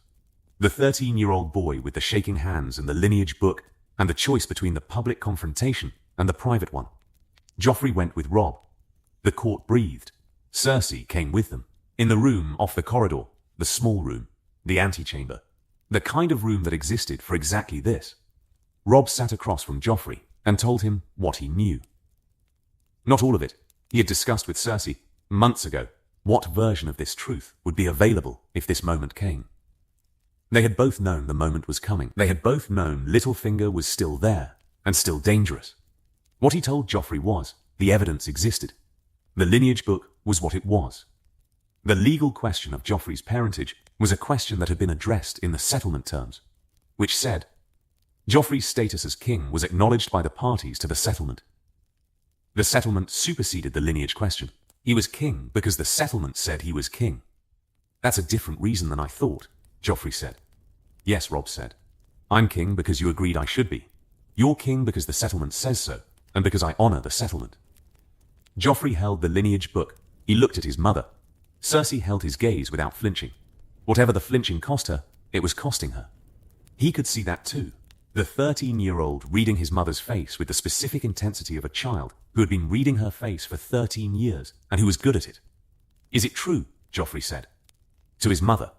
She looked at her son. In the room, in private, with only Robb present, Cersei said, what is true is that you are Robert Baratheon's son in every way that mattered to Robert. And you are my son in every way that matters to me. She held his gaze. The rest is a legal argument that people use to take things from us. Joffrey was quiet. He sent me the letter, Joffrey said. Littlefinger, I know it was him. Yes, Cersei said. He wanted me to make a scene in the throne room. Yes, Joffrey looked at the lineage book. At the pages, at the bloodline that went back 300 years in black hair and blue eyes. He put the book on the table. He was going to use me, Joffrey said. To break the arrangement. Yes, Robb said. That's what he does. He finds the thing that can break an arrangement, and he hands it to the most impulsive person available. He held the boy's gaze. You're not that person. Joffrey looked at him. You're saying I handled it correctly. You came here instead of continuing in the throne room. Robb held his gaze. Yes, that was correctly handled. Joffrey looked at the book. I want Littlefinger gone, he said. So do I. Robb held his gaze. Help me find the grounds. The boy looked at the king. Something passed between them that was not warmth. They were not going to have warmth. This was always going to be the specific, negotiated relationship of two people who had not chosen each other and who needed each other to function. But it was something. The acknowledgement of a shared problem. The first alignment of interest that was chosen. rather than imposed. "All right," Joffrey said. It was, all things considered, the most productive thing they'd done together. Littlefinger, the accounting. 302 AC. Tyrion found the irregularities in the 8th month. Not all of them. Tyrion had been explicit with Robb that the treasury under Littlefinger was a document that told a story with every third word removed, and that reconstructing the missing words required time, and the specific skills of a man who understood how money moved, and who had been watching Littlefinger move it for years. But enough. Enough to constitute grounds. He came to Robb Solar with a document that was 30 pages long, and that contained on page 11 the specific thing that the document had been built to produce. Robb read page 11 3 times. "He's been pledging the same assets to multiple creditors," Robb said. "Yes." "The same assets. The same physical gold and property, pledged to different parties as security for different loans." "Yes." "Which means when any one of those loans is called, the security doesn't exist." Tyrion held his gaze. "The specific amount is... The amount is the Crown's entire reserve twice over, promised to parties who cannot all be paid from the same pot." He held the document. "This is not an accident, and it is not a recent development. This is how the Crown's finances were being managed for at least 6 years." Robb held the document. He thought about what Catelyn had told him months ago. "He pointed your father at information that contributed to a series of events that destroyed my family." He thought about what Cersei had told him. "He benefits from instability. He has built his entire position on managing the gap between what the court believes and what is true." He thought, he wasn't managing it. He was building it.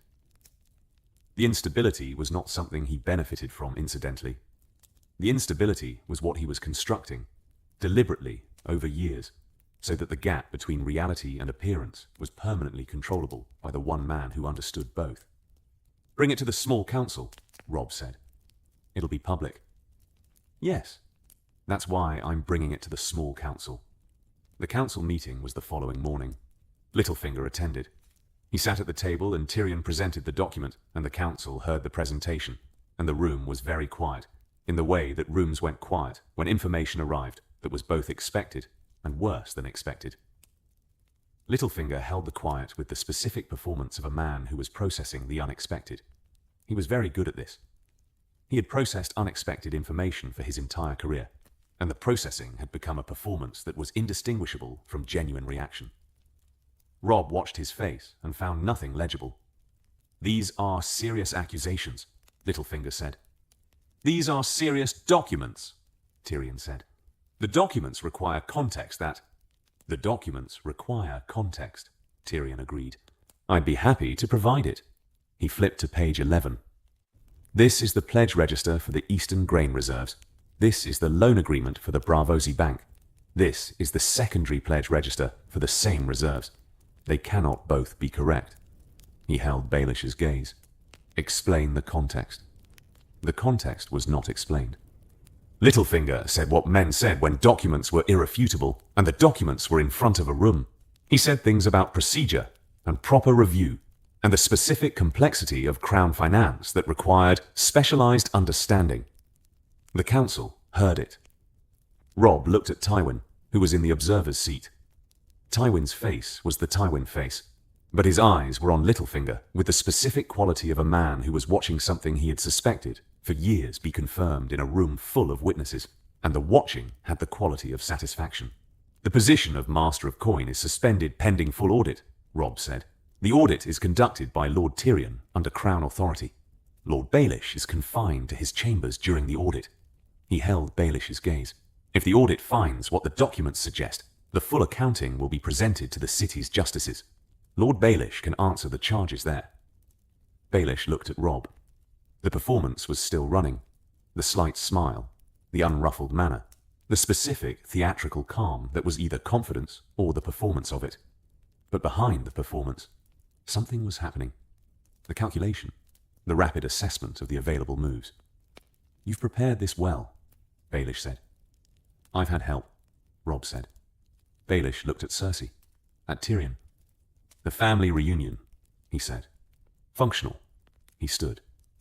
"I'll need to speak to legal counsel." "Of course," Robb said. "After the chamber's confinement begins." The guards were waiting outside the council chamber. Littlefinger left with them. The small council exhaled as one. Tywin said, "That was cleanly done." "It was documented correctly," Robb said, "which made it possible to do cleanly." He held Tywin's gaze. "I want the audit to produce a full picture, not just the fraud. Every transaction, everything he moved and where it went." He held the gaze, "including where it went that we don't know about yet. You expect additional problems." "A man who's been doing this for 6 years has built systems," Robb said. "I want to understand the systems before I assume the fraud is the whole of it." Tywin held his gaze for a moment. "You have your mother's mind," Tywin said.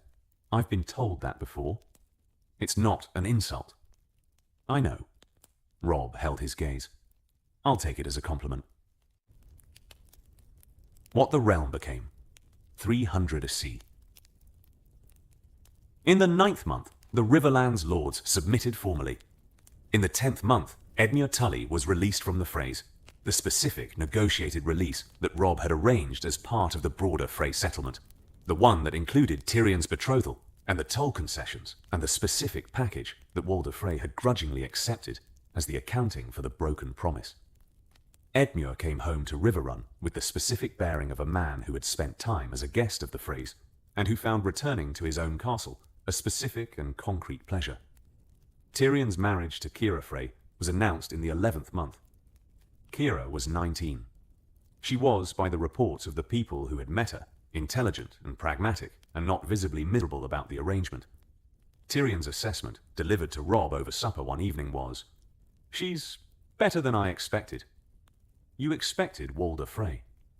I expected a woman shaped by having been raised by Walder Frey, which comes with specific characteristics. She has the characteristics. She also, independently, has a personality, which not everyone who grows up in that castle manages to develop. He drank. It could work. Good. I'm not saying it will work. I'm saying it has the structural elements that working requires. He held Robb's gaze, which is more than I've had before. The Iron Islands were the ongoing complication.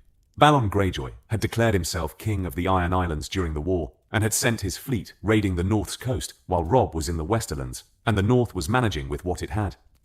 The raids had been brutal, specific northern villages, the coastal holdings, the particular cruelty of attacks on places that were defended by the old and the young, because the fighting age had gone south.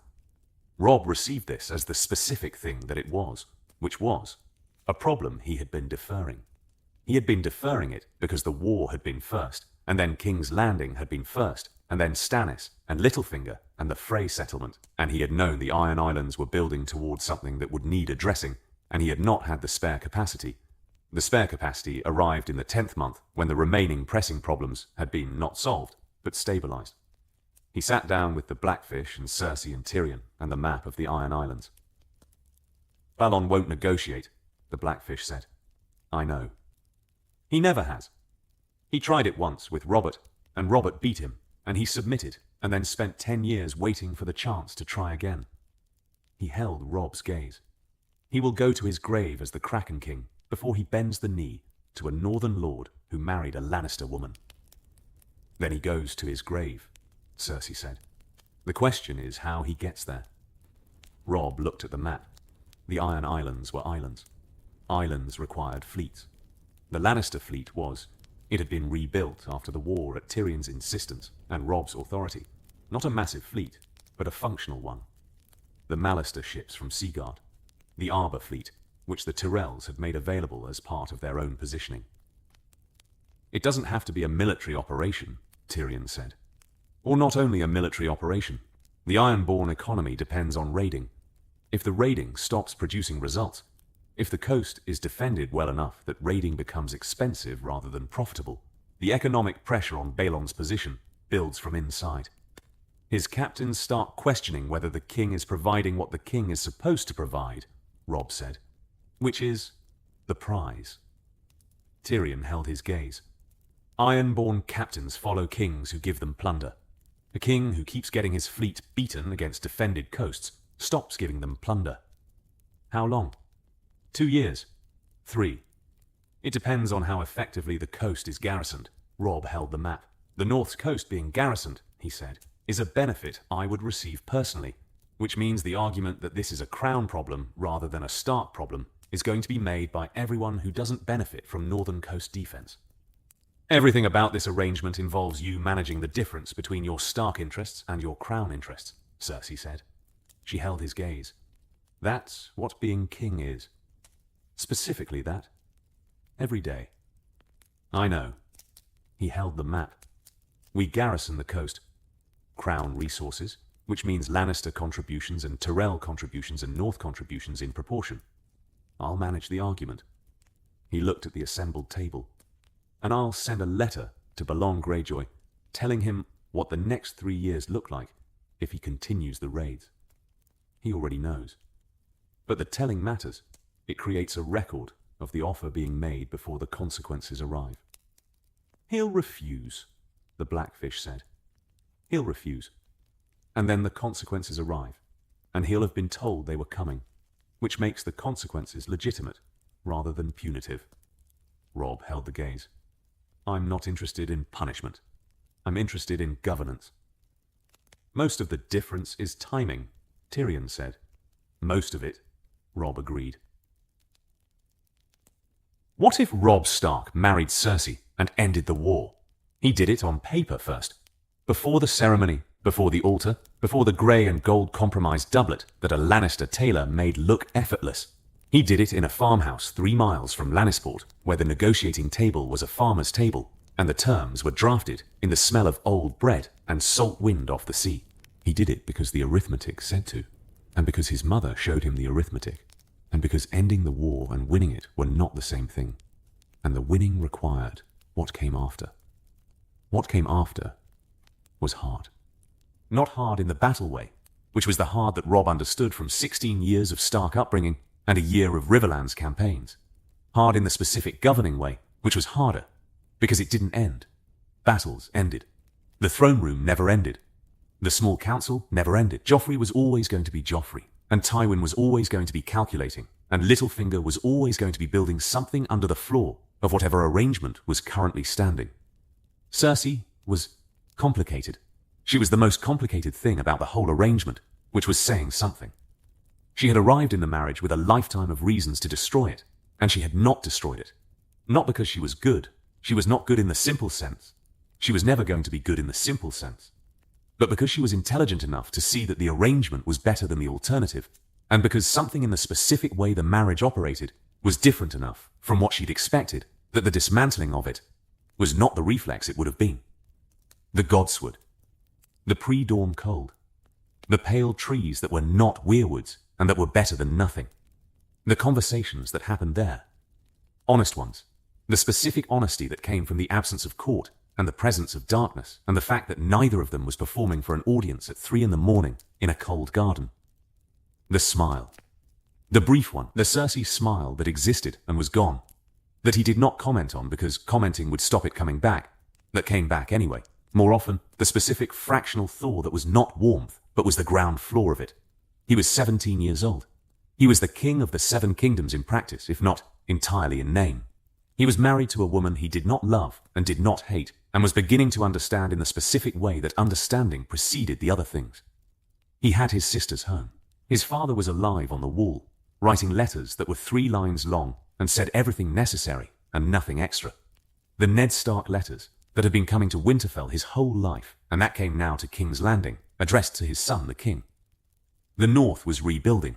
The Riverlands were rebuilding. The Frey problem was managed, not solved. But the North had learned the difference between managing and solving and applied it to everything. Littlefinger was confined, then tried, then exiled with the specific completeness of a man who had spent 20 years betting that he was too useful to remove, and who had discovered, in his 63rd year, that the usefulness had expiration.